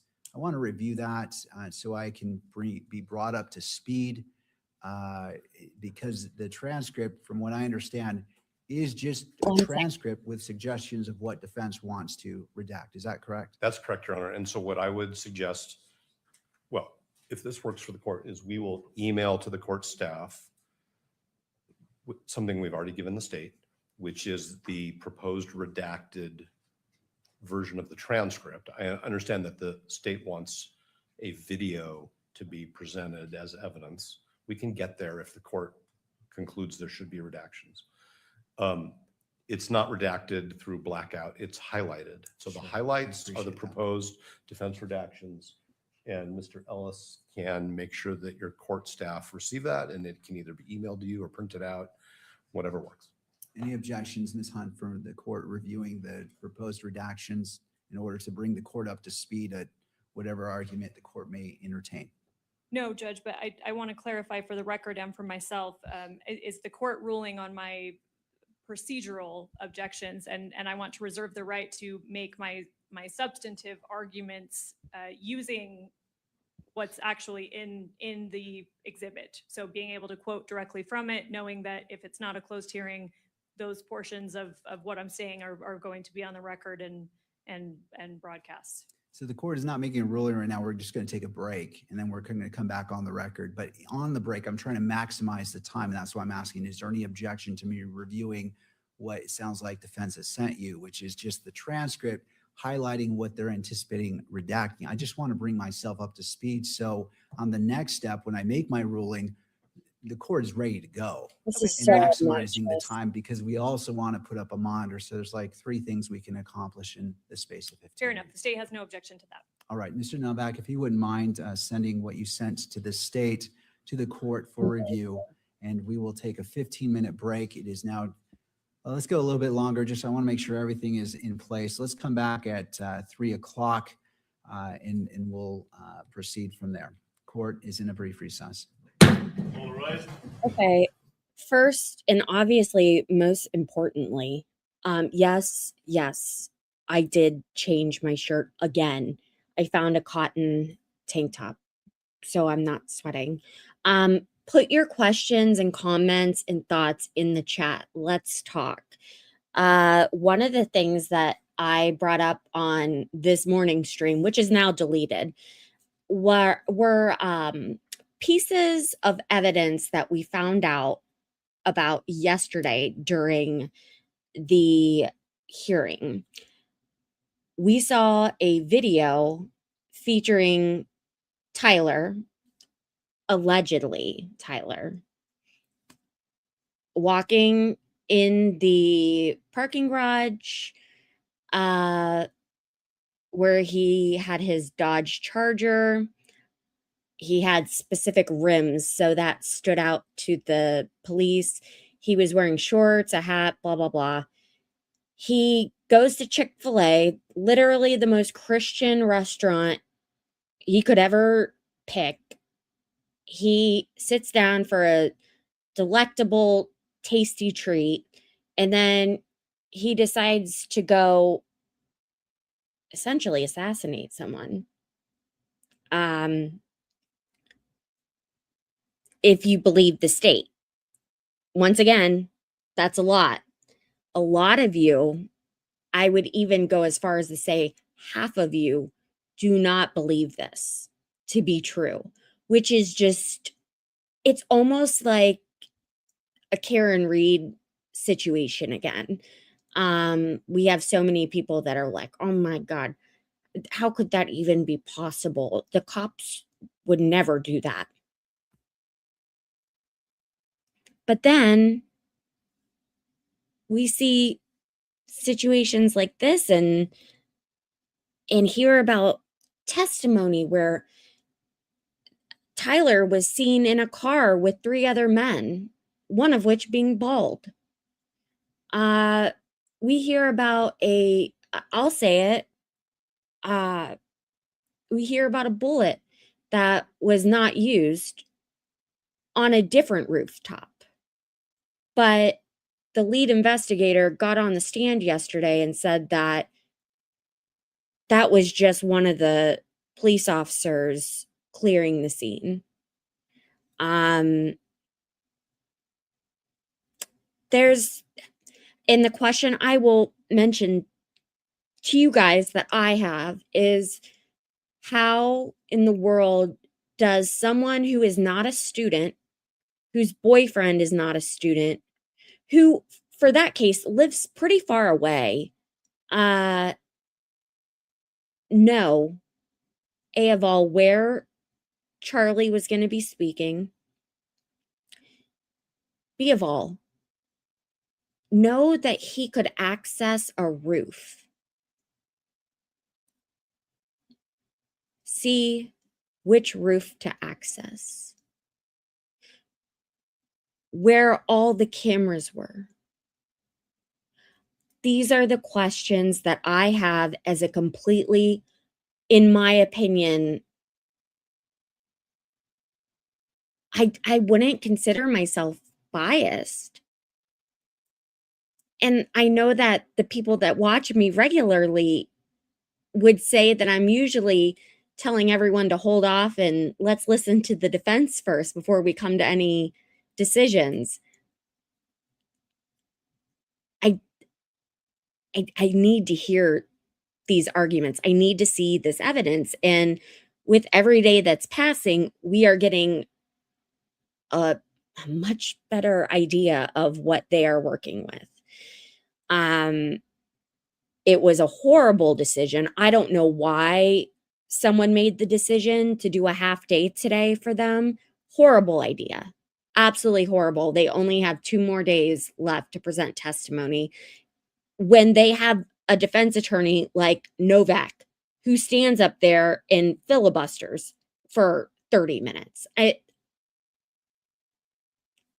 Let's look at comments.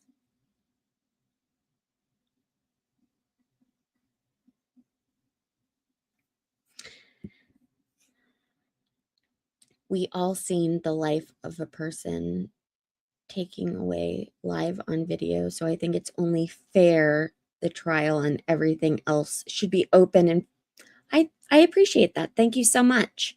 One thing that I didn't mention before I went off on my soapbox, I see we have like over 100 people now. Can you please, and most of you are on your phones, please double tap your phone. Just please. That would help me a lot. All it does is give me a like and it pushes the video out, because I made YouTube mad yesterday using real life words. Okay.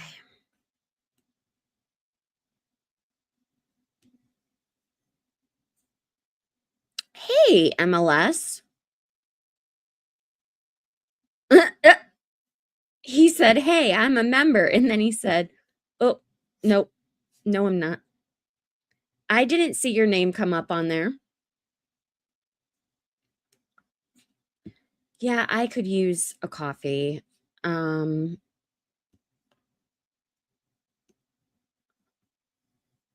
No, he did talk to TPUSA, and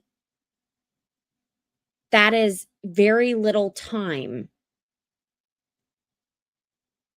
to come up with this elaborate plan. This is not a, hey, let's go take our stuff to a school for which we are not enrolled and walk around and see if we can make this happen. Like,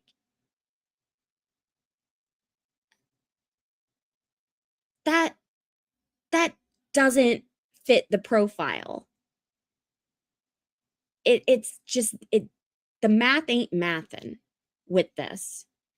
but I want to believe that the state has it right. I want to believe that everything is going along swimmingly and due process is happening here, and we're not going to find ourselves with a hung jury or a appealed case. I very much did not forget that. And he stalked campus that day.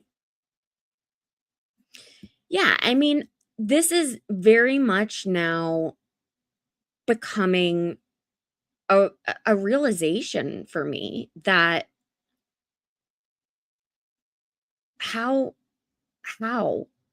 have we gotten here and not have other people next to him? But then I don't want to sound like a crazy conspiracy theorist. Like, certainly there has to be an explanation for this. Certainly. Oh, look. Yeah. Oh, 100 is not a very big number. But thank you, Kaylee. Before a couple months ago, I had quite a few hundred people at once. You don't think he fit the profile? Yeah, there really are. And it's just like,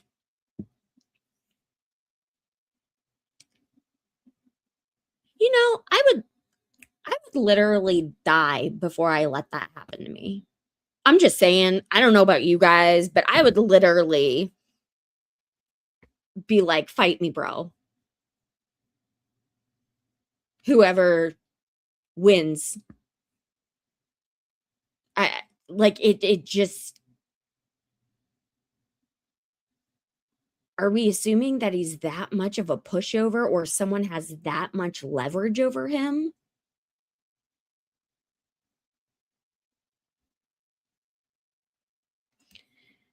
So is he just a random boy they're blaming it on, or are they just dumping it all on him and covering for? That's exactly the question at hand. Well, the question in this chat, at least. I don't think it's really the question in the courtroom. What's happening in the courtroom is that he is very likely going to be tried for these extremely serious charges, including the horrible, horrible death of Charlie. And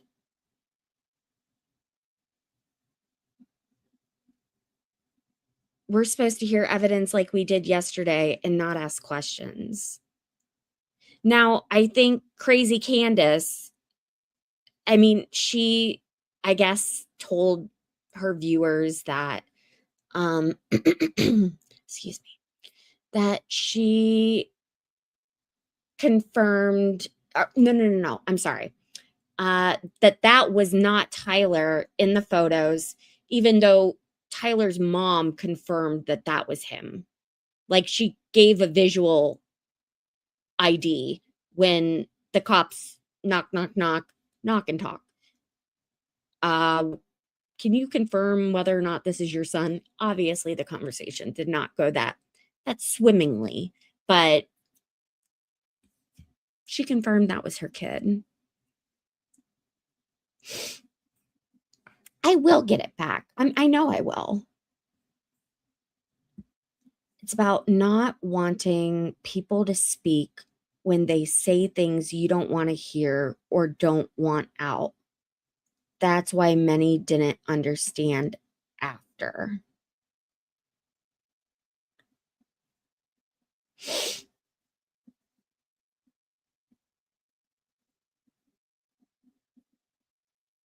Hmm.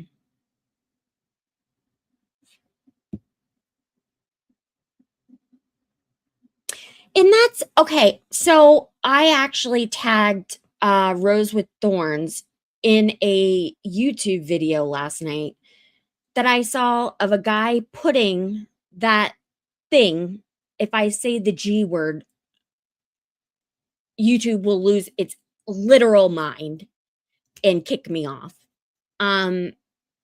Putting together using the not the drill, the screwdriver, and like putting all the parts together and timing it. That is A of all very difficult to hide, and B of all, it seems like a total wild card to only be given one chance and to have that much accuracy.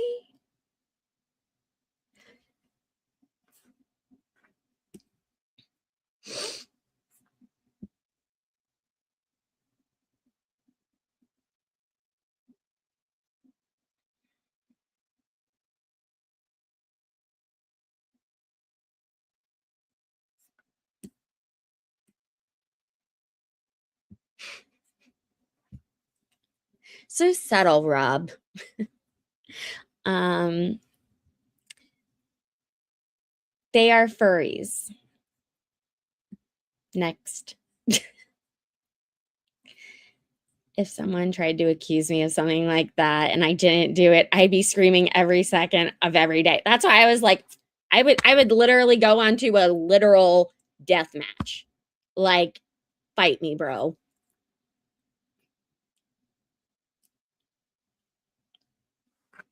Just doesn't make sense.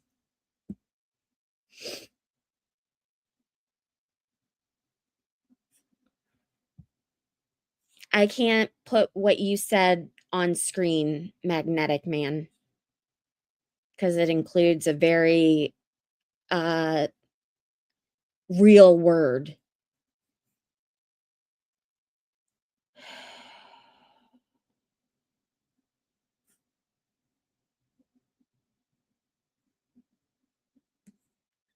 Well, thank you. I mean, she and I have followed her for over 10 years.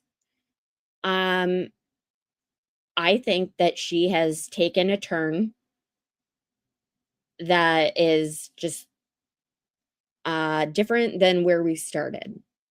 And I watched her interview with Sean Ryan regarding this what we are talking about right now, and it was a little alarming, a little eye-opening, and I feel like we've mostly seen these things disproven, but I who am I to judge whether it's disproven or not? I don't know the specifics about this piece of weaponry or velocity. You know what I'm saying? Like, I need to hear all the evidence. And I'm hoping at least by the end of this week, we'll have just a little bit more of an idea as to why it is just Tyler sitting there. I'm thinking like a video of him like reading off of a piece of paper, you know, like, I don't know, man.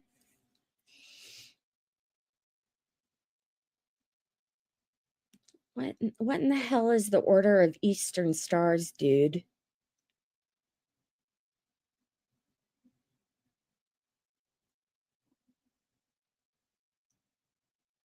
Always an acceptable answer. Always.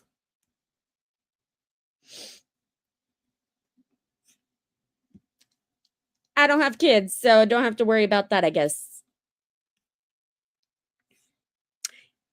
Yes, I love this. Thank you so much for saying that. Yep. It really upset me when I was working in politics full time and people can't make up sensible arguments and their automatic next step is violence or just yelling, and you're like, bro, it's your opinion. We live in America. Chill out. I respect you. People are watching us now. Chill out. How? Huh. I don't know what I said, but cool.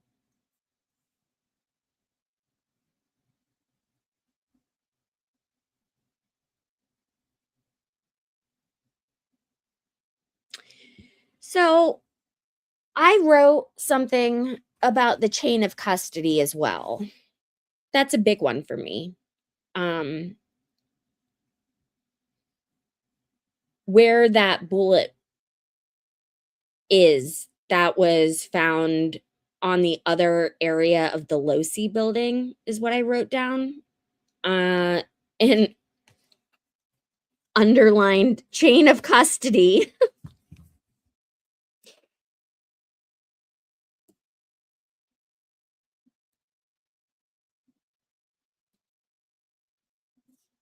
Hmm.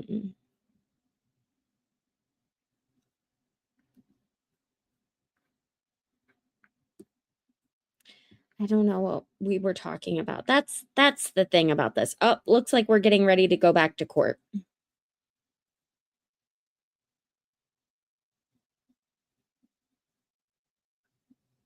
You think? Do you say that because of of him being a furry?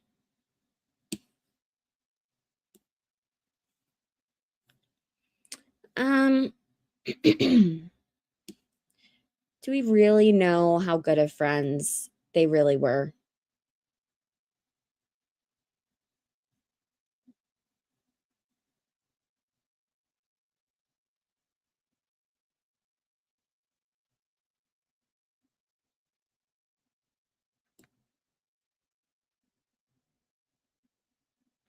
Yeah, this is what Rose just said is how I found myself rationalizing that lately.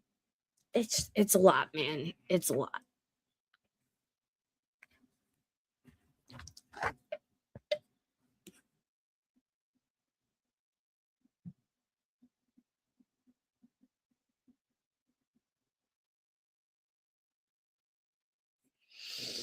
Hmm. Yeah. I really like you. Are you subscribed? Do you have a different name?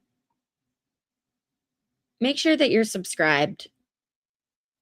I very much appreciate civil discord and people being able to disagree without flipping out. I went to the most liberal school in Ohio and I thought I was the smartest Republican of all time. I was humbled. I was humbled.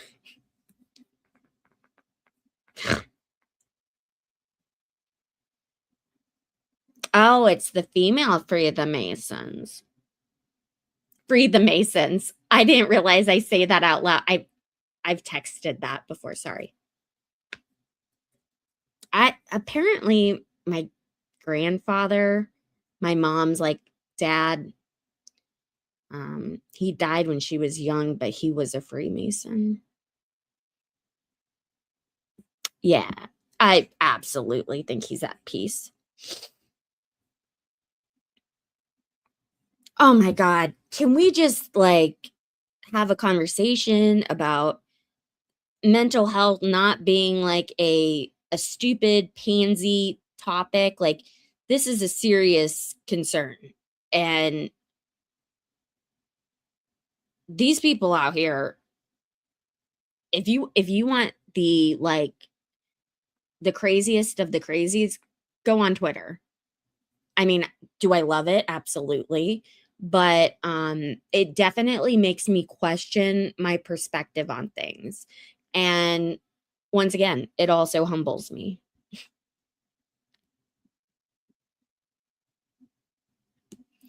Lacey, read my comments. She said same.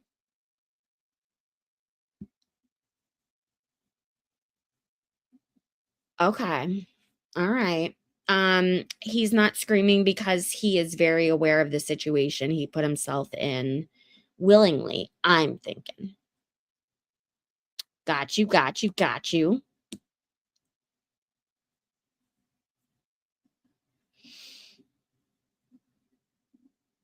Oh man, I used to be a ball of emotions and would be the first one to call someone out and make everyone feel uncomfortable and age. Age.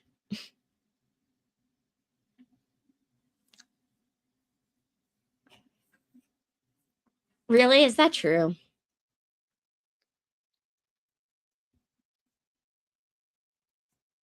Oh, up one more. Grandma said. He's just a kid? He's just a baby.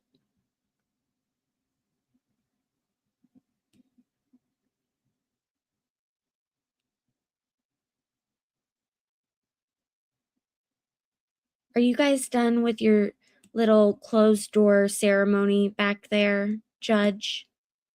That is actually, honest to God, that is the most animated I've ever seen this judge. And hear me out before you jump all over me. I get the impression that he's just like a calm, devout Mormon man that usually doesn't have to raise his voice very often. I could be totally wrong. I don't think I am. But when Novak said, like, I don't want you running your court a certain way, or alluded to as much, he was not having it.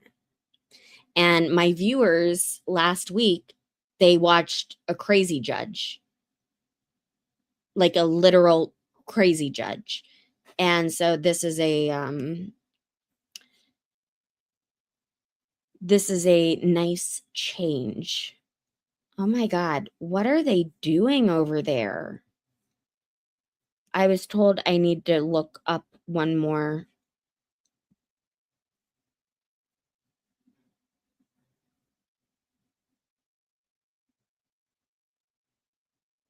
Okay.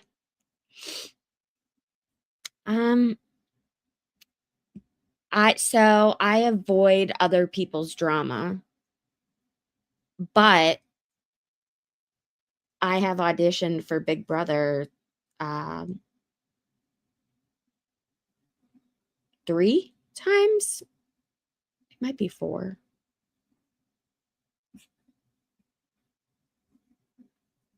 I would absolutely win that show. No doubt about it.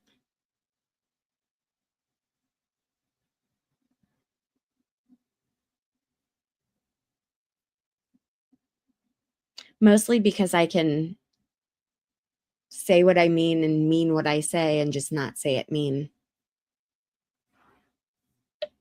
I think that judge was crazy. I think that judge last week needs some Zoloft in his life and maybe some hormone replacement therapy if they make that for guys. I don't know.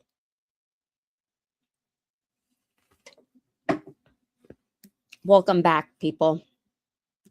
We're still not back from break.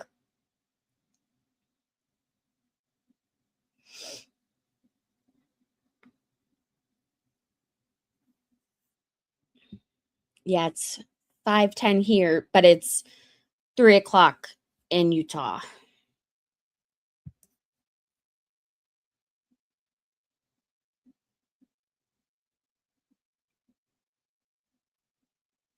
Do I have any Turtle Boy fans in here who can read?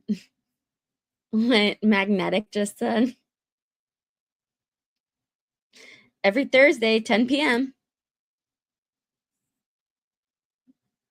I know. I know. I know. I have rheumatoid arthritis and fibromyalgia. My rheumatologist did say he would rate like a hall pass. Like he would be like, she's good. She's good. And then just get on and try my hardest. I could see myself competing and then needing the entire next day to like relax. That would be no, I didn't see your conspiracy theory.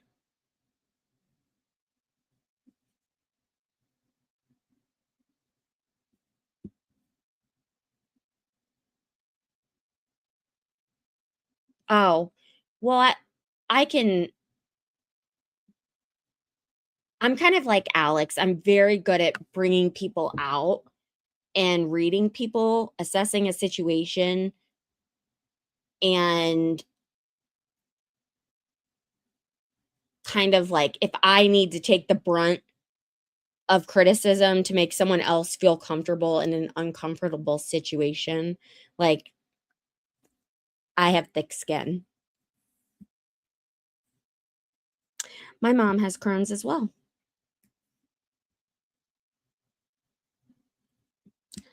How do you know that?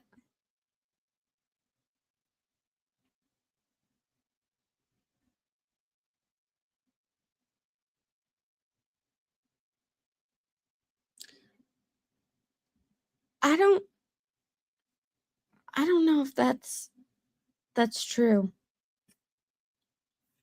I know you said you practice law, and one of the things that you said yesterday, I think, is why YouTube got upset. So I'm not going to say it. Wait, okay. Let me just reload it just in case. No, there's still. I saw that chat really briefly. Someone just all caps guilty.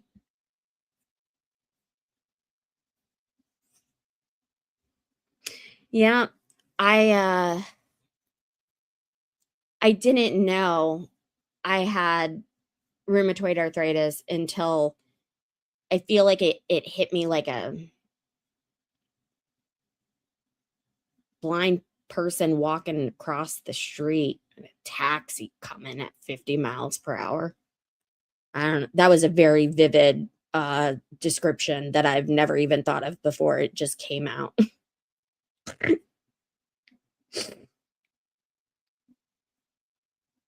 Oh, yeah. I think there's some kind of connection with him, someone that made this happen. I know I'm crazy. It's in my name.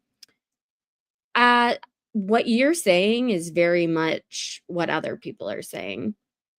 I just don't want to spam the chat with who we think those people are because I don't hold that belief that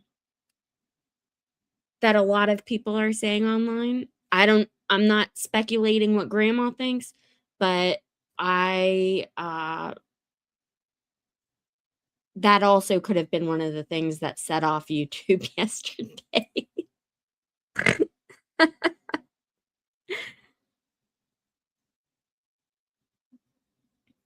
I have zero-negative arthritis, rheumatoid arthritis. Ask your doctor about it. Mine doesn't show up, so I'm not allowed to take the commercial drugs, medication, stuff.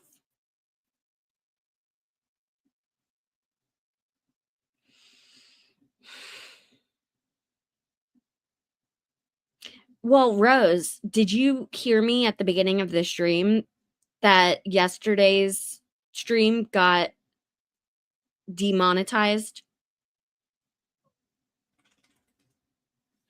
What? Only I am the judge of too much emojis, and too many rather, and no such thing, except for in Kick live streams. I do tend to put people on mute quite a bit. It's CERO, 0. You'll think it's funny at first, and then you get really annoyed with it. And when I was young, my mom and my dad, they told me if I snorted when I laughed, because they thought I was doing it for attention, that I was going to get cancer and die. I swear on my life. I swear on my dogs. My parents said that to me. So until I was like 11, I thought I was going to be a cancer child. I was very scared. And they just thought that was appropriate.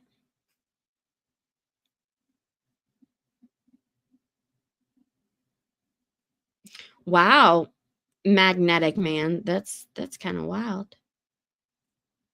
Do I just tell them that I'm a traveler and I don't have a home and go with the what sovereign citizen? MLS, you in here? Should I do that?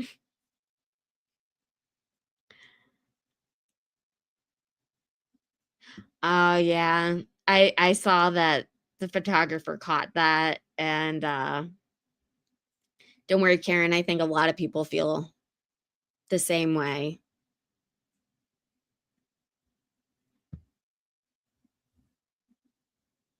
Yeah, so it happened. I told Rob last night. I told Rob, like, I looked an hour after I posted or ended the live, and it had said, like, it was flagged. And I think I'm very good, very careful about what I say.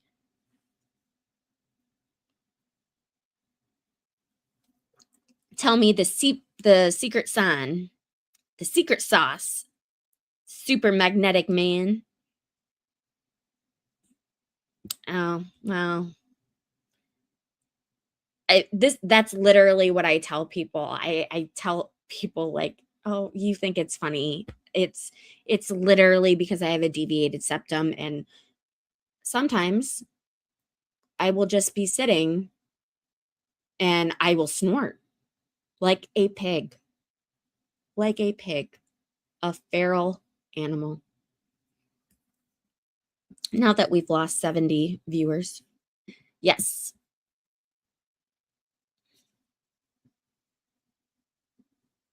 Yeah. I bet I was.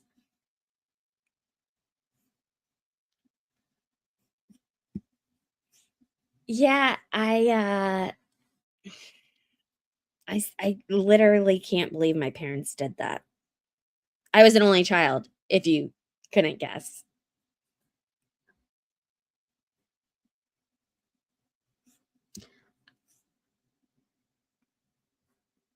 I this is what I'm talking about, guys. It is here. I'm in Columbus, Ohio. Everyone knows that. It is 5:19 p.m.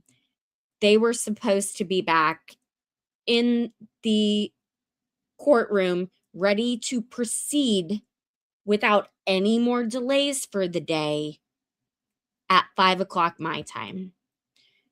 They got Novak back there, his defense attorney, going through Constitutional Law 101 and looking up every statute of case law he can find to make this judge change his opinion. I really do think that. I really think that the judge is like, we're going to show it. We're going to give it to the media like they did with the CCTV footage yesterday. I'm going to come back to that. And it's not up for debate anymore, but he's going to sit like there and listen because he's a very patient man. And it won't be until someone yells at him to shut the heck up. Getting heckin' annoyed with you right now.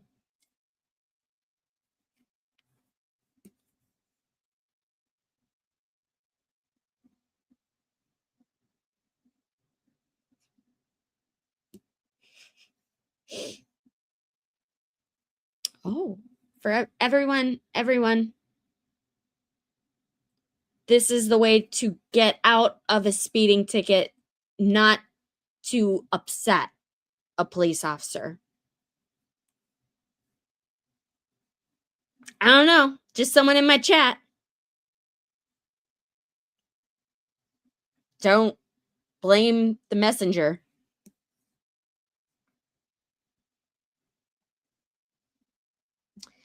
Yeah.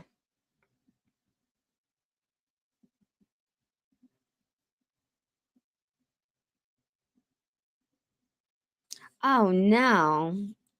I have to talk to text because my plug from my phone is 3 inches long and I can't see the keyboard on my phone.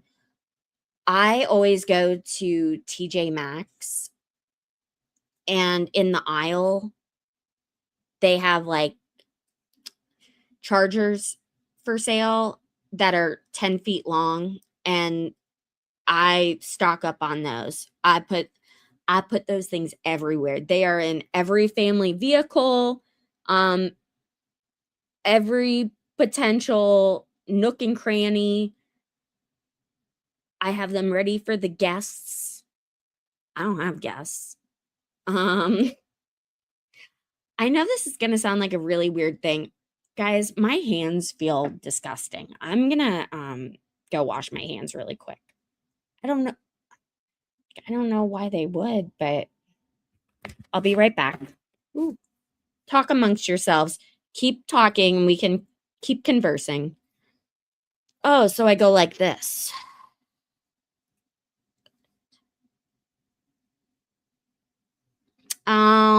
Grandma already has like 10 cords in the house, but she's too comfortable to go in and get another cord. I hear you.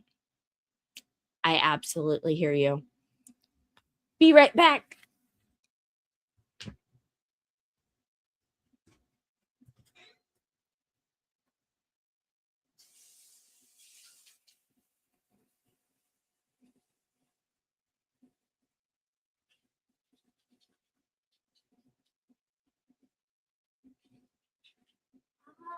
Oh.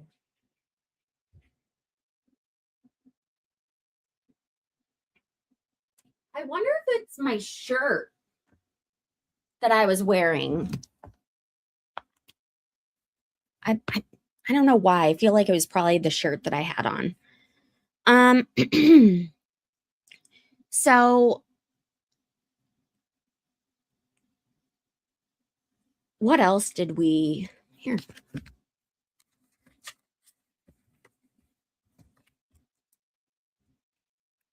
I can't even believe this right now. Like I can, but it's really unfortunate. It's really inconsiderate. It is what I think is the right word.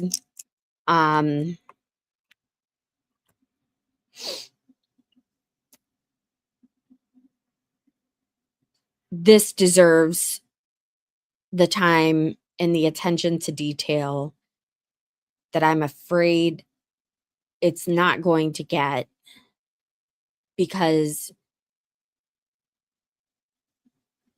some old school lawyers feel like they have to provide a 30-minute argument, like a closing argument on everything that they say. Like everything is conditional. As a lobbyist, I will say that I also view things as conditional. Like I'm not afraid to ask questions. If you are a fan of Big Brother in the chat, just so you know, in case you didn't already, sorry, that was my chair making noises. season 28 starts tomorrow. And Evil Dick, I was conversing with him on X, and yesterday I just randomly asked him, I was like, can I interview you for my show? He's like, yeah, just hit me up in a month. So one of the most notable Big Brother players to ever play the game, just because I wasn't afraid to ask. That has been almost my entire career.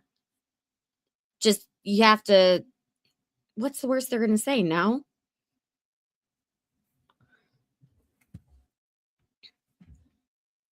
Okay. Dear Journal.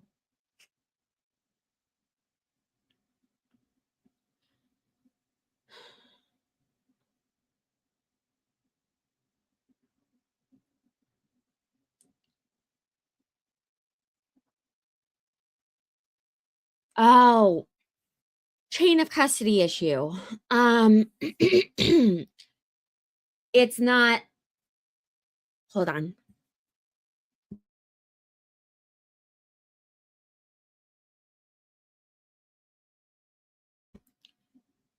The chain of custody issue that was alarming to me was that one of the TPUSA guys grabbed the SD card that was in the camera seated right behind Charlie Kirk and grabbed it before they got in their cars and went to the hospital. That SD card, this is what we are being told by the state, ended up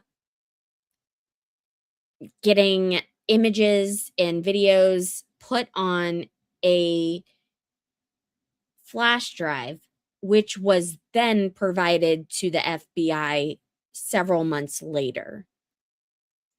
So where is the original SD card? And what's up with that? Like, what's up with that? I don't like that.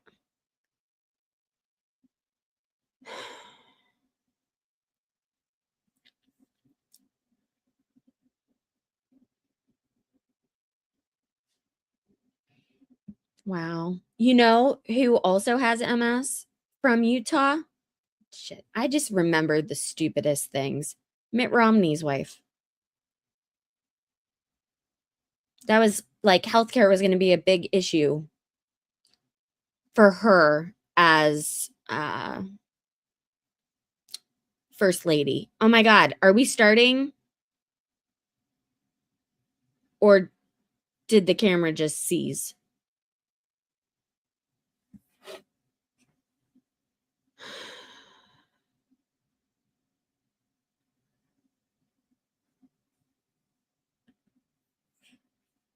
I saw Kaylee said, oh, really? What are we saying, oh, really, to? I'm sorry. Oh, about Anne. Yeah. Yeah. Any piece of information that will not help you in life, I probably have memorized.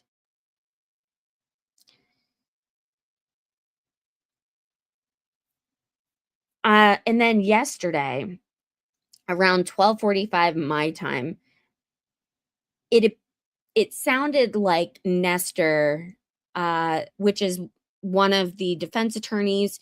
She also was the defense attorney for Corey Richens, who was found guilty of poisoning her husband and then wrote a book on grief for kids. You like my random facts? Oh, thanks. We can exchange BFF necklaces later if you want. Okay. Yeah, so Nestor, it seems like yesterday around 12:45, she was tipping the towing to an alternate shooter theory.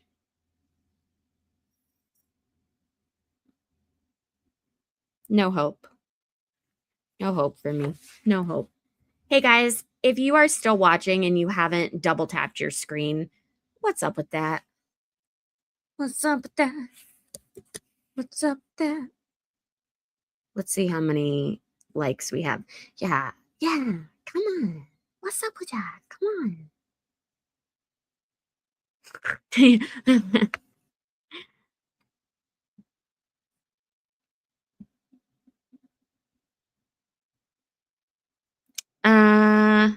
Willa said your snorting is why I'm here.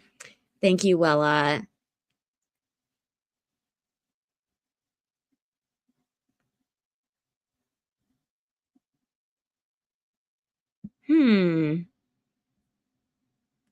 Yeah, I'm really sorry to hear that your brother is going through that, and I hope that he's getting the care he needs and he absolutely deserves. Speaking of care, did you guys hear that the oldest person who was arrested in the Vincent County House of Horrors case that I've been talking about on this channel, the oldest man had a medical episode yesterday. I am not making this up. I watched the press conference and he was given an RO bond because if he were to have remained in custody, he himself, as a whole ass human, would have bankrupted the county for which he resides.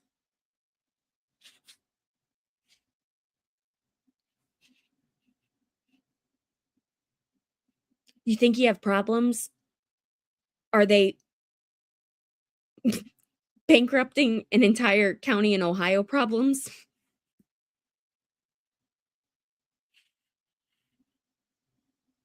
Like, so crazy.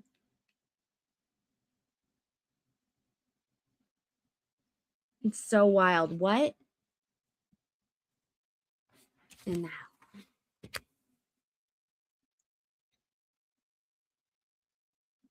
We are now 33 minutes behind schedule.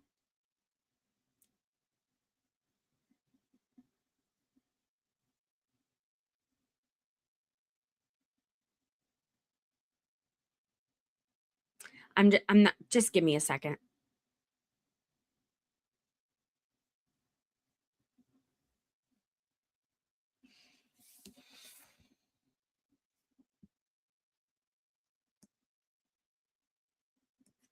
It's not a very big county.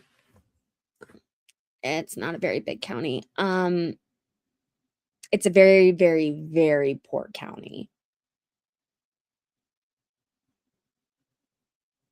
It's like right up on the Ohio River, just a hop, skip, and a jump away from West Virginia. Wait, what?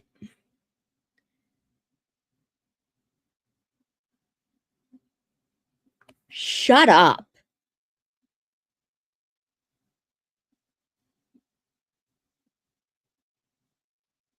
No freaking way. I'm writing about this. No, I'm literally going to write like the time that it is right now so I can come back and look at it.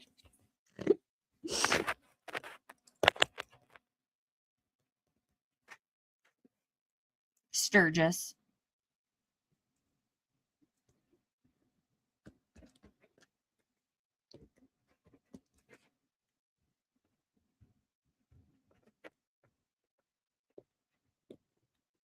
I'm also left-handed. Now that we have literally explained everything about my life,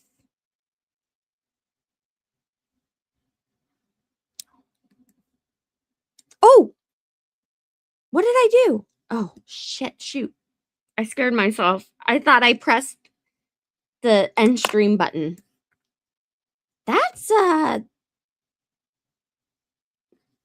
pretty wild.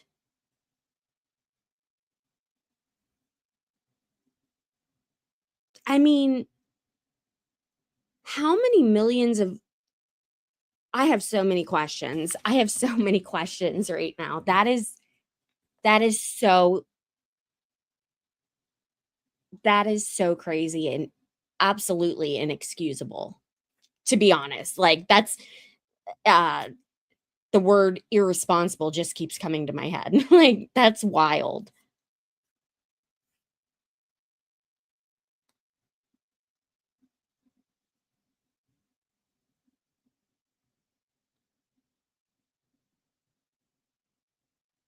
No, they're letting this guy Novak, the defense attorney,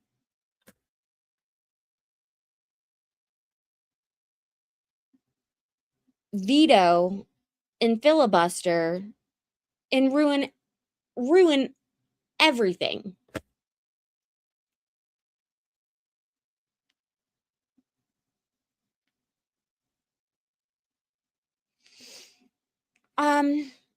I've asked this like 3 times tonight, and I'm so sorry that I can't remember the answer.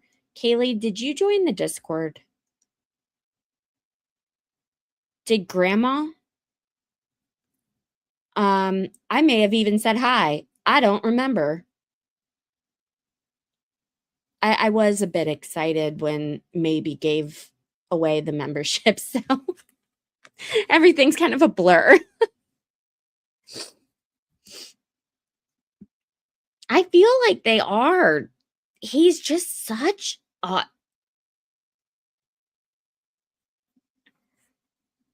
Okay, all right, okay. Rob knows what I wanna talk to you about. I've had the talk with him.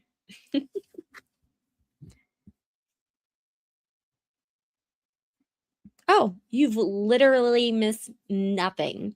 I was asking if you and Kaylee and everyone else is welcome to join the Discord as well. Like, that's why I posted it earlier. I muted it. I muted it. I got there. Took me a few minutes. Man, we were at over 100 and now we're at 37. People, this is actually my slowest time of the day. And it got to the point last night that like only 5 or 6 people were watching, and I was like, I love you guys for hanging in there, but I'm out. I was in pain at that point. It's like I know there's a gazillion other people on YouTube streaming this. Well, there was.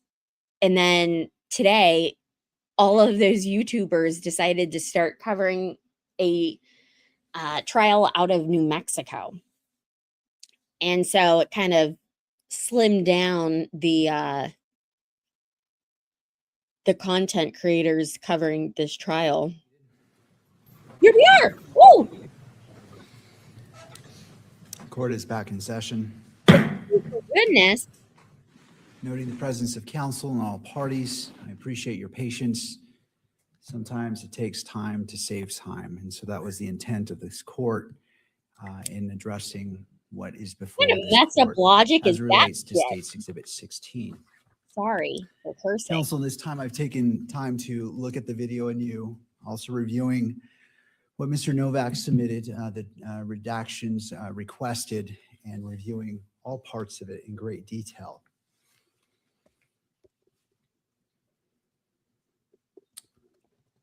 All right, I want to address the objections before me, and starting with Mr. Novak made a hearsay objection as it relates to Mr. McBride, and the court agrees, it is hearsay.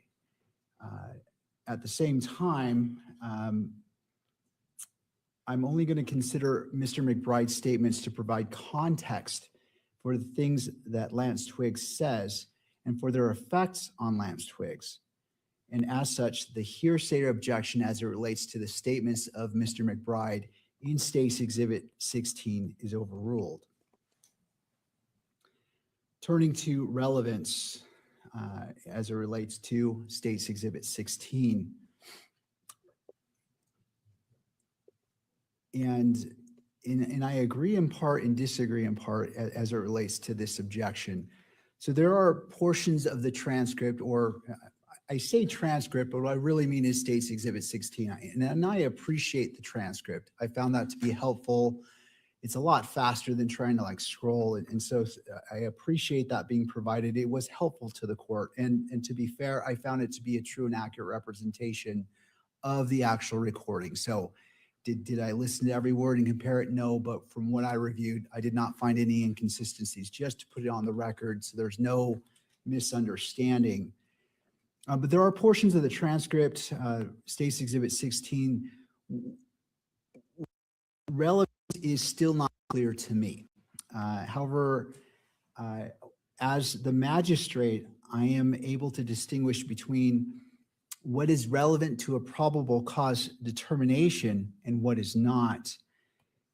And what I take into consideration when I make my ultimate decision about probable cause, I will not take into consideration what is not relevant. So that is a constant balancing and evaluation I'm making throughout this hearing. And after this hearing, my intent is to review everything again, to be thorough. This is not a case where I'm going to be shooting from the hip in making that determination, because this is an important determination. So I will take the necessary time as is required and is as necessary to ensure that the constitutional rights of all parties are upheld. So as I'm making determinations, where I land is pages 19 and 20 of the transcript as it relates to State Exhibit 16 may contain irrelevant information, but I will reserve whether I consider those portions until I've heard the rest of the state's evidence. Therefore, as it relates to relevance, that ruling is reserved.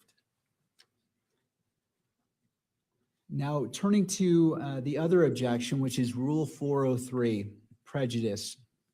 As I am acting as a magistrate, I do not have the same concerns that my decision will be influenced by undue prejudice as that of a jury. Therefore, for purposes of admissibility, the defendant's objection is overruled. Even so, there are portions of this transcript, and again, State's Exhibit 16, that may not be admissible at trial and whose relevance I have not yet determined. In the abundance of caution and to protect the jury pool, the potential jury pool, from hearing potentially inadmissible evidence, I'm ordering that the audio cannot be published in the courtroom or on camera from page 19, timestamp 3255, until timestamp 3548. In other words, the state may publish the audio for all portions of the interview other than that one portion. And when I say audio, I mean audio and video. So both. I recognize there's approximately only 1 minute after 3548. The state can fast forward to that point for it's an approximate 1 minute and 12 seconds, or may take the time to redact the video as they see fit. So where I'm landing today is up until from the beginning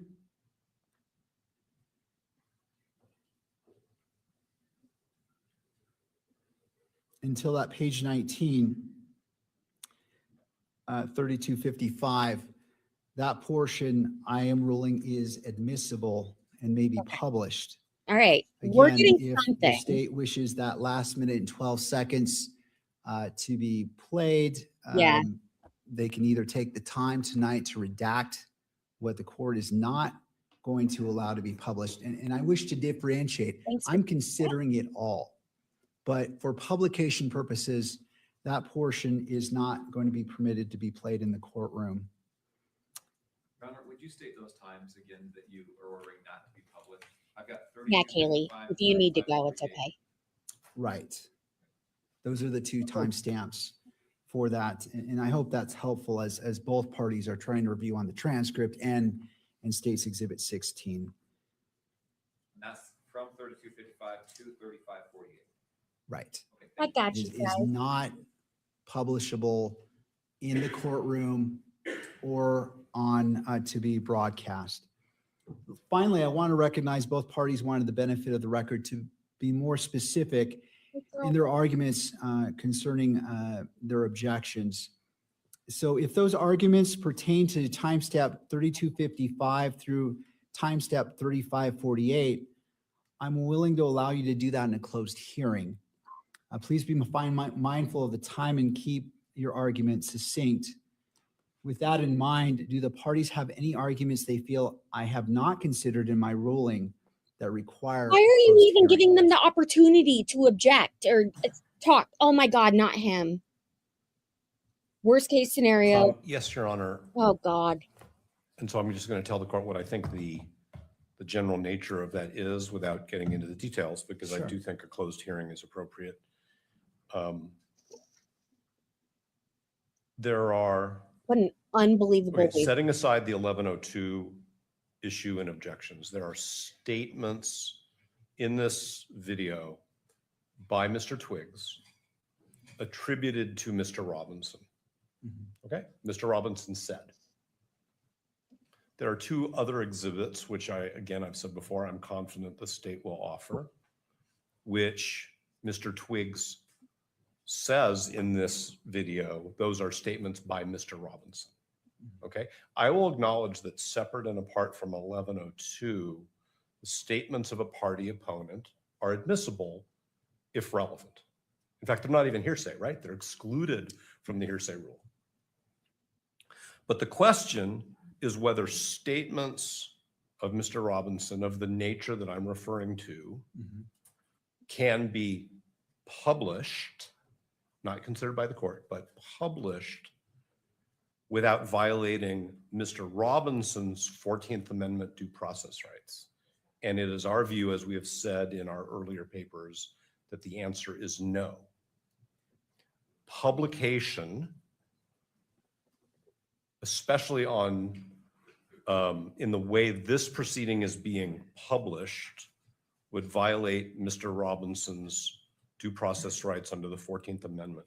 We previously cited, and the reason why I'm saying this again is not to reiterate something just because if you say it twice, it means something different, but because my colleagues have suggested that maybe my argument earlier was not clear enough. And so I want to make sure it is clear so that the court makes a decision based on the arguments of counsel. The United States Supreme Court said in Estes, E-S-T-E-S versus Texas, 381 U.S. 532, the following.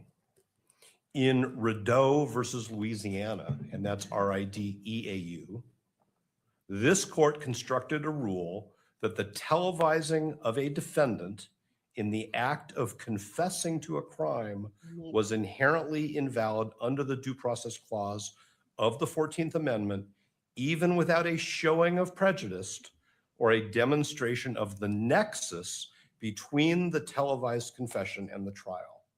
I am not calling the statements of Mr. Robinson confessions, but that is what the state will call them. And so there are portions of this exhibit and the other exhibits that I've referred to, which implicate Mr. Robinson's right not to have what the state calls a confession televised. This court has authorized the televising of this proceeding. Okay. All right. And there are reporters in this courtroom who will go outside and speak on what we used to call television. That opinion was from the 60s. Now we have other forms of technology, but I'm just going to use what the Supreme Court says because it's the Supreme Court.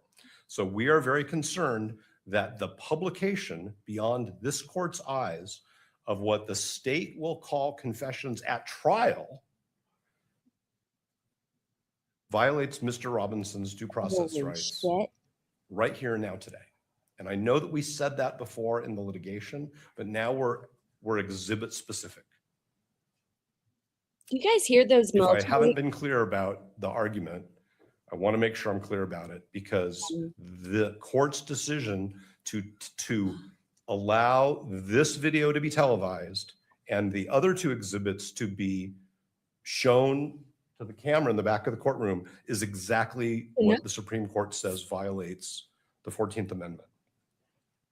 So, and I appreciate that clarity, and perhaps, and again, if you want to go into closed hearing, we can do so, or if you want to refer to the pages. So I want to know exactly what you're referring to. We just heard whether what it's we in needed that to hear, I feel. 3255 through 3548, which is being excluded, or is it in the It is court? not. It is earlier, and it's also the two other anticipated exhibits. So we may as well deal with all of it at the same time. It's probably easier to do it in a closed proceeding because nobody has to be obtuse. I don't have to be obtuse in order to protect my client's rights. No, I appreciate that. And it actually prompts, in order for me to get to that, I do want to ask the state, are you intending to introduce the text messages as an exhibit in this proceeding, the preliminary hearing? Yes, Judge, we will be attempting to and moving for the admission of the text thread, the Discord thread, and I think, and the note that is referenced in Mr. Twiggs 1102. Remember, Right, Sydney? let me you take have one to- step at a time, just for clarity. And again, Mr. Novak, I really do appreciate you being so precise. It's helping me parse it out so we can address it, because it's important. And I recognize that you're advocating for your client.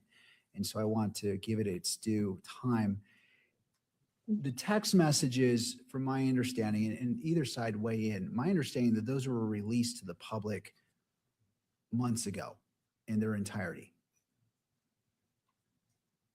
Judge, if I may, they were not released in their entirety. Portions of them were placed into the charging document, the information that supported in part the charges that the state has filed. We did not put the entirety of them in. And now we wish to publish more of them than were included in the charging document. I see. For some reason, I thought it was as part of an exhibit for a motion, but Mr. Novak, I'm not sure if that's ringing any bells. I wanna make sure- I'm aware of the issue that the court is commenting on. I think the state needs to account for its decision to publish text messages that directly implicate the Supreme Court law that we're talking about.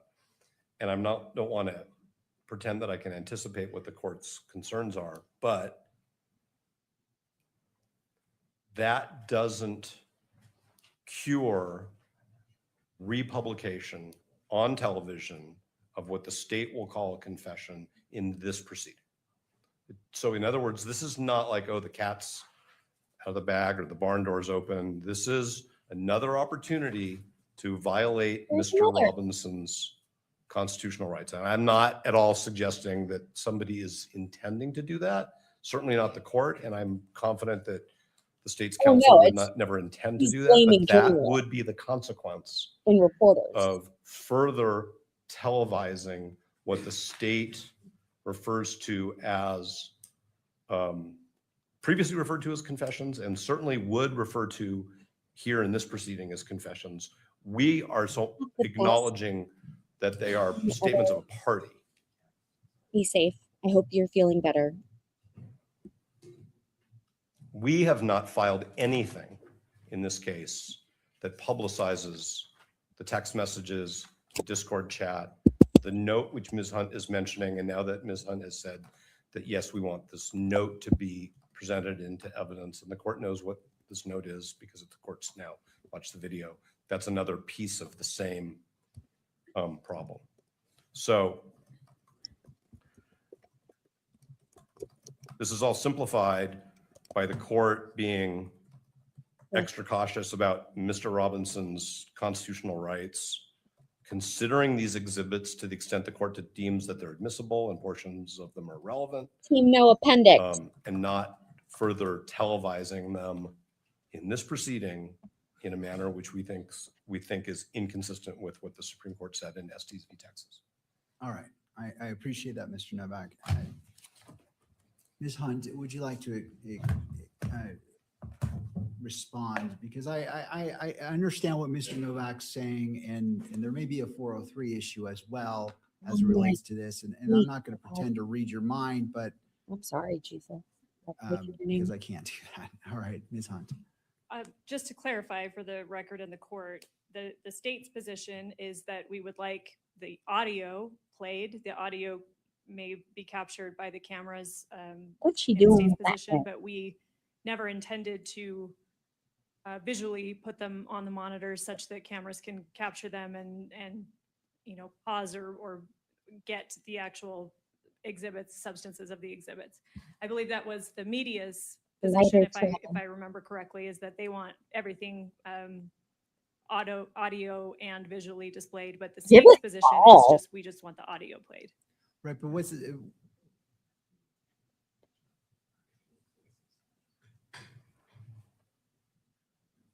I don't know why I do this to myself. So I'm just focused on 16 right now. Okay, yes, and that's the state's position with regards to Exhibit 16. So help me understand what's the difference if the audio's played or the video's played on what the court is identifying is, well, first of all, 16 is admitted. So that threshold has been met, but we're dealing with the publication in regards to what is publicized, because this is going to Mr. Novak's argument about publicizing that is different than the court simply reviewing it in its own privacy. I don't want to misstate your argument, but I believe that was one of the distinctions you made. The distinction that Ms. Hunt is drawing is, I think, what people call a distinction without a difference. It doesn't matter whether it's audio or video, and it doesn't matter whether it's on a television or on the internet or on the radio. It's going to be broadcast. And so it doesn't really matter whether it's audio or video. And it's actually not Mr. Robinson's video, it's Mr. Twiggs' video. And when the court mentioned 403, yes, I think the court did accurately read my mind, which is fine with me, but it's unfair prejudice of a constitutional dimension, and 403 is a rule of evidence. All right, so Ms. Hunt, as it relates to that publication, help me understand whether it's audio or video. What's the difference there? Help me understand that. The most important. I disagree is- that it's a distinction without a difference. As we've discussed prior in this hearing, UCJA Rule 4-202.02 sub 2 sub J states that exhibits Related are to Helen considered Hunt. to be public court records, and it does give the court discretion to regulate access when necessary to protect the integrity of the exhibit or ensure a fair trial. So I do want to recognize that. But that discretion should be exercised narrowly, as we've talked about before with publication regarding this case. What the state is proposing, we believe, is a narrowly tailored accommodation. We don't want to display the full exhibits. Obviously, within state's Exhibit 16, the video of Lance Twiggs, he is shown, and it can be seen, exhibits that the state will then in the future move to admit 16.1, 16.2, the text threads, the Discord threads. So we're thinking that if it's displayed visually, what the cameras will be able to do is pause that, duplicate them, replicate them, essentially have access to those exhibits. What we're trying to do, and maybe they can do the same thing with I'm sure Mr. Novak will say they'll do the same thing with audio, but hearing the tone, the context, all of that. That's why the state chose to do, we could have done a written 1102 statement from Mr. Twiggs. We chose to do, as is allowed by 1102, we chose to do a recording because that's how the state is choosing to present this evidence. We believe that the appearance or the tone, the context, hearing Mr. Twiggs actually talk and talk through these exhibits, talk through his experience is a meaningful way of presenting our evidence. And so that's the difference we're seeing. I see.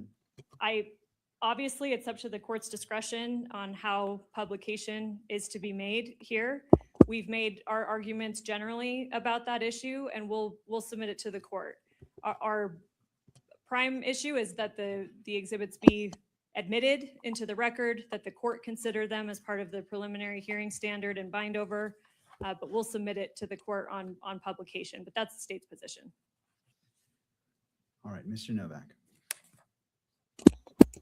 I learned a long time ago that when the opposing party says, Your Honor, we're submitting on it, there's a suggestion that maybe the court is going to make a ruling which doesn't require more evidence, more argument from me. But I am going to say that it is fair for Ms. Hunt to say, Your Honor, we wanted the court to see the witness and hear the witness so that the court could make reliability determinations. Because as Your Honor has said, that's really up to you.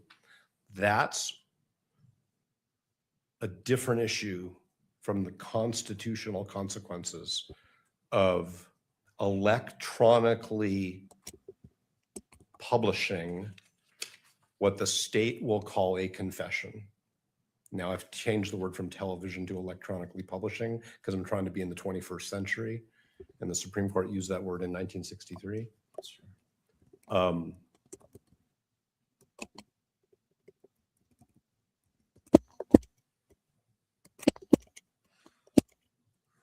It's in McBobson's squad. Citation to state standards for what is or is not a public document are not the issue. There's a constitutional issue here. And I think that the court has already heard from me at least 3 times about what we think the court should do here. The Chinook. Preliminary hearing, it's not a jury trial. There may be a jury trial in the future at which we have to voir dire on yet another issue, which is whether potential jurors were exposed to media replaying of what the state called a confession. That's exactly what was structural error.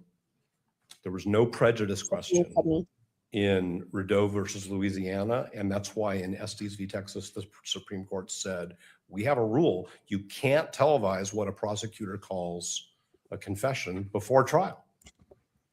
Thank you. All right, thank you. I appreciate both parties advocating and arguing. It's helpful for the court.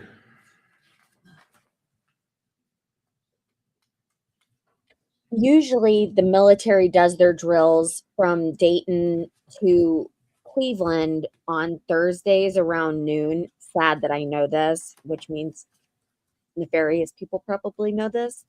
And they cross over my house, but I think they've added another day. And the medical helicopters have also been given a new flight path over my house, because if you watched last week, one of the helicopters came so close that it made like waves on the surface of my pool outside.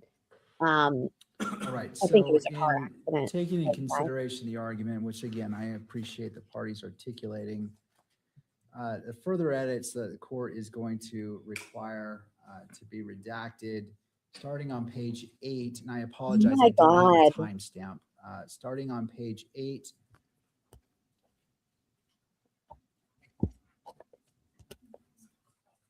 I am the first person And to sorry, want I'm just trying to, anyone's civil liberties to be met in this sort of situation. I think sorry, starting on page 7, this is obnoxious. right after, is that at 8?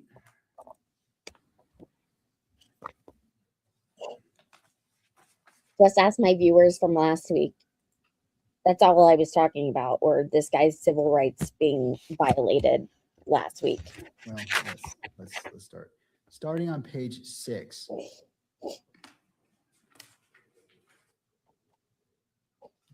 Now, let me go back here.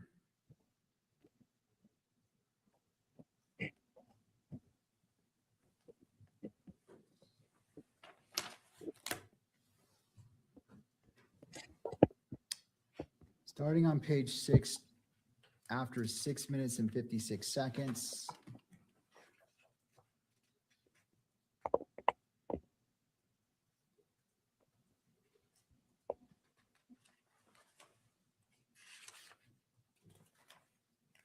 I'm just taking notes.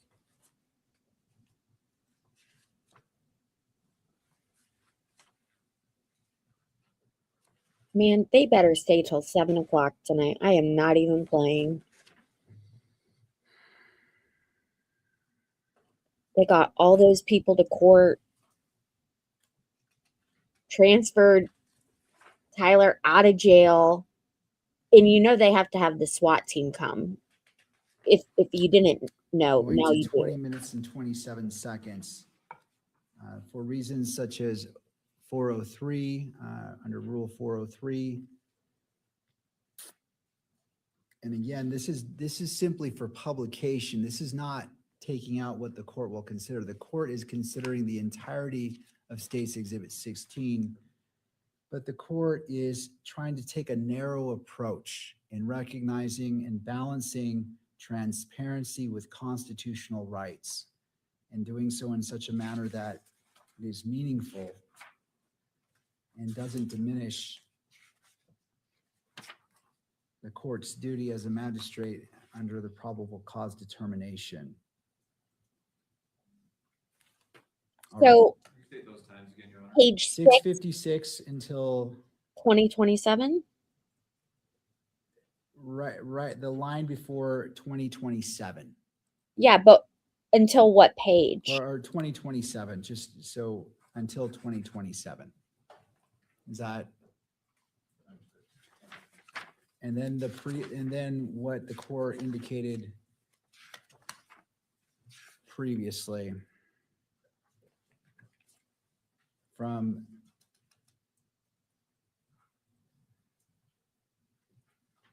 $32.55 until $35.48. And I apologize, Judge, just to clarify, these timestamps that you just gave, the 32:55 to 35:48 and 6:56 to 2027, those are just not being published, but they have been admitted for Your Honor's consideration. Right. So kind of going through my 3-step process. Exhibit 16 is an entirety, not the transcript, but because the exhibit is not the transcript. The exhibit is the video.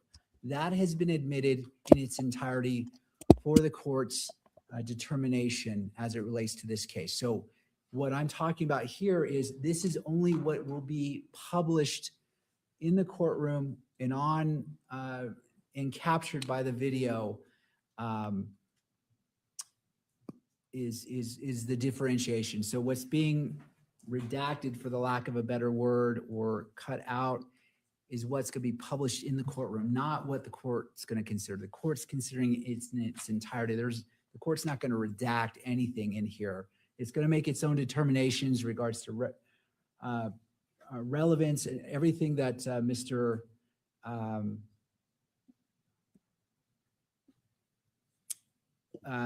everything that Mr. Novak noted. I'm taking that in consideration and making those determinations, which the court will do again, because this is not something you do watch once and then make your decision. This requires analysis, and the court is committed to doing that. But hopefully that gives you an idea of where The judge? as it relates to publication. Yes, thank you. All right, to the media. I love her suits so much. Yes, come on, media.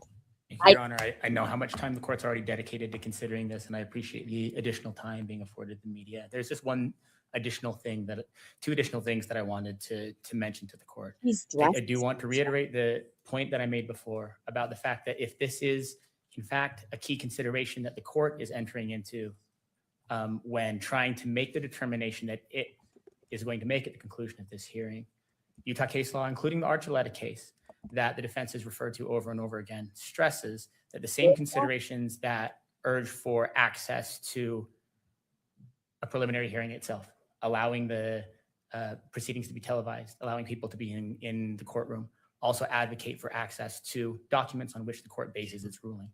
Disclosing documents used, this is from Archuleta on page 238 to 239. Disclosing documents used by courts in reaching a decision in a preliminary hearing will discourage decisions based on improper means and will promote conscientious performance by all officials involved in the criminal justice system. Therefore, providing a presumptive right of access to documents filed in connection with preliminary hearings can play a significant positive role in the functioning of that process. I want to reiterate the belief that providing access to the documents on which the court bases its decision in this proceeding is critical. Second thing that I do want to mention, because the court referred to it before, is the fact that without going into the content of the interview itself, I understand from the arguments being made today that many of these references are to text messages. Again, the public doesn't yet have access to that. But I do believe that the documents filed in this case, including the information that was filed days after this, contain many, if not all, of the text messages that are now at issue that are going to be kept from the public in this proceeding. I know the court in previous occasions has said, if this information is in the public already, I shouldn't be in the business of trying to now keep that from the public for two reasons. One, it's already out there. Second, it suggests to the public that something else lurks in there. Something else is being kept from them that isn't. And so not only does it run counter to the idea that of transparency generally, but it seems to suggest that there is something embedded in there that the public doesn't already have access to when the court denies access to materials in a proceeding like this that are already public. And so I again, recognizing how much time the court has already invested in this, I believe it's wise, and I believe it would help avoid potentially making a mistake that the court later on then thought, oh, I wish someone had brought that to my attention, to check whether or not any of the materials that are now under consideration to be withheld from the public are actually already in the public's domain because they are part of the information and probable. I think it's important to mention really quick that this guy, out of all three of them giving their 2 cents, this is the lowest on the totem pole. But I don't know. I don't know how this is going to shake out. Cause statements that were filed at the outset of this case. That's all I had, Your Honor. Thank you. And all right, counsel, if you would like to state your name. Your Honor, Jeffrey Nyman on behalf of the Kirk family. Oh, I've been very hesitant to speak up at these proceedings. We understand it's the state, the defense, and the judge. You're all doing your job. But I feel as if we need to. I want to be clear as to what the Kirk's family's position is on all of this. The Kirk family believes strongly that if the evidence is being admitted in this preliminary hearing, it should be made public for the world to see. that's what I thought. No redactions. This court has tools at its tools at its disposal to make sure the defendant receives a fair trial. You'll use them if you find that you need to. That's it, Your Honor. I agree. To not be transparent here, to not be open, to not let the world see what happened will create doubt and distrust in the judicial system. And that's not what anybody wants. That's not what any of us believe should happen here. And we'd ask the court to consider the position of the family in making its ultimate decision. Thank you. Anything further before I issue my final ruling? to I'm on clarify team what's been stated, transparency. Just so it's clear I- to all parties. I'm still trying to figure out how we can believe that And that Bin your mic's Laden's gone, muted. but that's just me. Yes, we just want to say that we totally respect Ms. Kirk's position in this situation. It's not just her. As well stated by her counsel. Don't get up there. Media counsel's suggestion that because the state, in our view, improperly disclosed what the state is going to call a confession in charging documents does not mean that this court can just let it go. This has been the most transparent criminal proceeding I've ever been involved in, and I am sure it will continue to be transparent. But there are some things which the Supreme Court has said the public has to wait for the jury trial in order to hear evidence, because the number one preeminent question is how do we protect Mr. Robinson's right to a fair trial? And with all due respect to the Kirk family, and with all due respect to the media, and with all due respect to the public, the number one concern in this proceeding is Mr. Robinson's right to a fair trial, which means a jury which has not been exposed before it's in this courtroom, under this court's supervision, with this court's guidance, to pretrial information of this nature. All right, I do have a follow-up question for you, Mr. Novak, returning to the Estes case. It's an important point. I want to make sure I fully understand it before I issue my final ruling. Debating. My understanding is Estes cited to a dissenting opinion in Rideau. Rideau, yes. Rideau, my French is bad. Mine too. That constructed a rule that publicizing a confession runs afoul of the 14th Amendment. But that didn't appear to be the holding. It was the opinion talked about coerced confessions being put out to the public. Could you cite to Estes that supports? The portion that the court is looking at is exactly what I would read to the court. It says, we constructed a rule. Now, I understand there's a parentheses there where it refers to a dissenting opinion in Rideau, because I think that was a case where there were multiple opinions. We all understand how complicated it is to figure out what comes out of a Supreme Court opinion when there are multiple concurring and dissenting opinions. But what the court says in Estes is that televising, I'm going to paraphrase a little bit, televising what the prosecution calls a confession de facto violates a defendant's 14th Amendment right to due process without a prejudice analysis, without even looking at what happened in the trial vis-a-vis that earlier televised analysis. So yes, we could go down what lawyers like to do. We could go down the rabbit hole of what were all the different opinions in Rideau and why is Estes citing to a dissenting justice. But what Estes said is we constructed a rule. It's not a reference to a dissenting opinion. And I think when the Supreme Court says we have a rule, we should just take it at face value that that's the rule. I understand what's in parentheses there is a little confusing, but what the Supreme Court is saying in Estes is we have a rule. And if I may have one moment. No, no more. No, thank you. No, thank you. Not interested.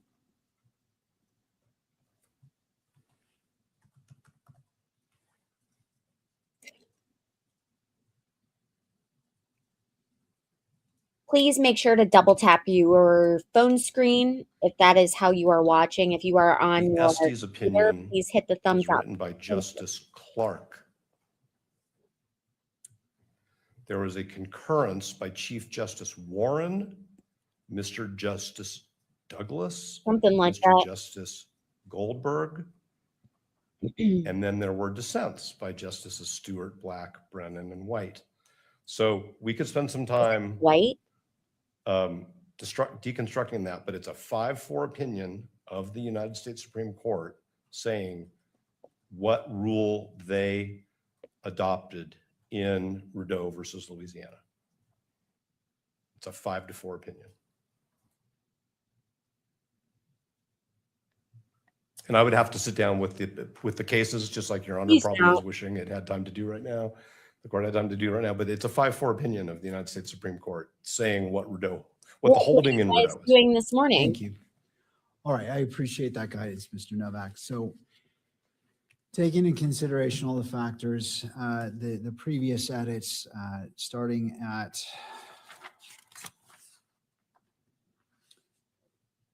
I believe I said starting at 6 minutes and 56 seconds, going to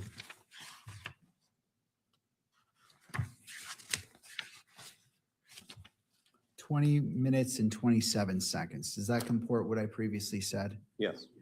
All right. And then the other edit is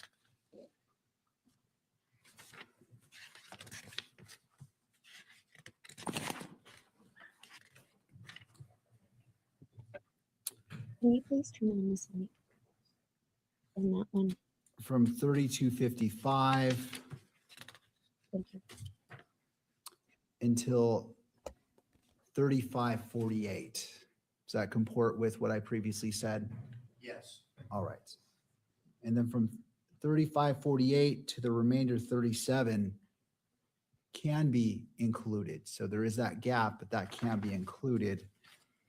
And part of the reason in responding to the media, and it's an important point, and to the representative for This is just victim representative Erica Kirk, gross. is I recognize the importance of transparency. Do you? I also recognize the importance of balancing constitutional rights, and it is a fine line. One of the reasons why for these edits includes under my analysis under 403, going to the last part, needlessly presenting cumulative evidence. And based off the representation of the state that the text messages may be introduced, the court is ruling that this may be revisited in case that doesn't happen. But to throw back the curtain, much of this is the text messages, to be clear. And again, all of this is going to be considered by the court. I'm balancing all these competing rules, constitutional rights, as well as transparency.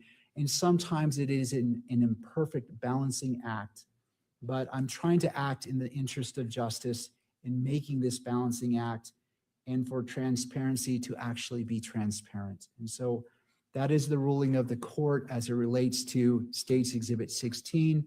Turning to the state, do you wish to make Oh my the God, edits can we just as identified by the court and play it tomorrow to publish it? Or do you wish to go a different route? I think just to make sure that we are completely in line with the court's ruling, I think we would like to take the evening to make sure the edits are all This is correct and unreal. start out tomorrow by playing it. And if you wouldn't mind, when you have that final copy, if you could send it to defense to review to us to form, just to make sure it comports with the timestamps that the court has identified. And I know this has been a long conversation, but I just want to make sure everyone understands, okay, this is what the court said, and we're all on the same page, that what is before that's being presented reflects that. So not downing the state, simply allowing everyone to review it before it is introduced into court. Absolutely, we will do that. All right. Let me guess. We're going to On take a this break. issue, anything further? As to this exhibit, no. All right. Well, Ms. Hunt, let us move forward. Being that you indicated that you're going to prepare this for tomorrow, how would we like to proceed for the remainder of our time together? Yeah, just a moment. Of course. Yep, it was only a matter of time. Yep. Keeping in mind that they have witnesses there ready to talk.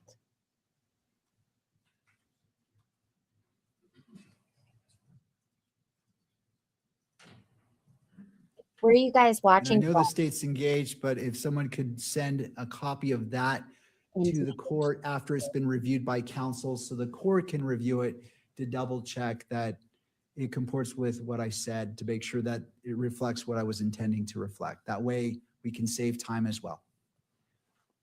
Thank you.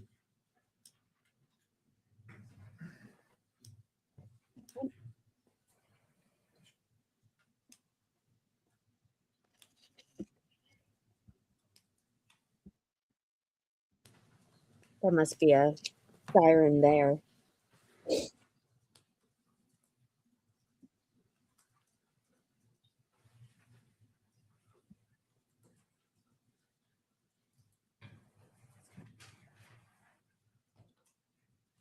Judge, it's the state's position that we close for today, come back once those edits have been made. We can start tomorrow with that and proceed from there. All right. Any opposition from defense? Oh my God.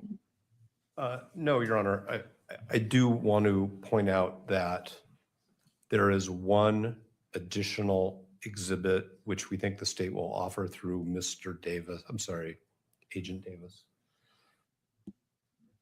Agent Davis, as to which we proposed redactions. It's 5 screenshots of Mr. Twiggs's phone. It's not a 25-page transcript. I'm not suggesting that we should argue about that now, but I'm just making the court aware of that. It's a much simpler exercise. It's not nearly as complicated. I think that's the only one where we proposed other redactions. But the publication question still remains as to all of the asserted statements by Mr. Robinson. So it's according to Mr. Twiggs, according to the text messages, according to the Discord and the note. All of that is part of the SD's issue. I just want the court to be aware of that. And I understand it's hard because the court doesn't have all those exhibits in front of it, but I just want the court to understand. I think that all of the argument that we've had with respect to the transcript sort of lays the foundation for the legal issues, but it's going to come up with respect to those exhibits as well. And the comments that the court made about 403, I understand it with respect to relevance and admissibility, but I'm not sure how 403 applies to the televising of statements that the prosecution will call confessions. So maybe that's something. It was a different prong that I was addressing. Good. Okay. The duplicative part or cumulative part as it relates to the text messages. And that's why I reserved that if it doesn't come in, then it can be revisited to the redactions that's made public. For evidentiary purposes as opposed to for publication purposes. Right. Understood. Right. But if the court wants to recess, we have no problem with that. And so just going to your point and again, trying to maximize our efficiency, given your arguments, which you articulated well, would you mind perhaps preparing a memorandum or a short brief that can help us move forward? Because I want to look at in detail what you're citing to. It's difficult on the fly to jump into SDs and go to a portion. And I want to give your argument full consideration. It's a suggestion if you can. I know you're extremely busy, but it may be helpful if you choose to. If you choose not to, I will certainly allow the time for it to argument. I just want to make sure I'm fully up to speed as opposed to trying to shoot from the hip there. When the court says, I'd like to know which exhibits and what the legal issues are ahead of time so that at 9 a.m. the court has already had an opportunity to understand what's coming, we're happy to do that. And I'll try to get something to the court by 8 a.m. I appreciate that. Thank you, Mr. Novak. His clerk will. And if you would mind, obviously, sending a copy to the state as well. Oh, of so course, it's not of course. ex parte. All right. So is the court referring to a formal filing?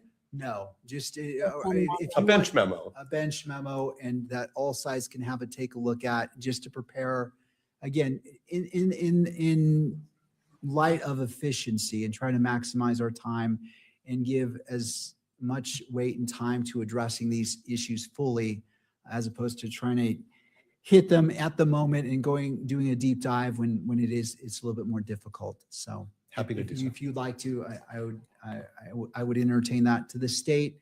If you want to confer and talk to see where you are and want to do the same, certainly you are entitled to do so as well.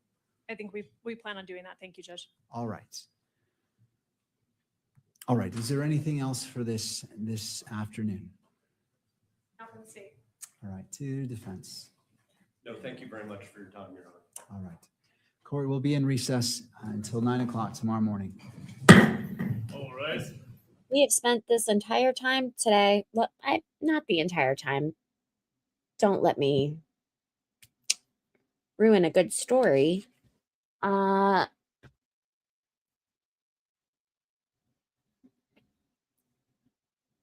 in court. Most of it was spent on what was meant to be a 15-minute break that I don't know if anyone found out how long that actually was, but it was crazy long. And before you guys go tonight, please make sure, just do me this, please. Make sure that you have liked the stream, that you've hit that thumbs up or double tapped your screen.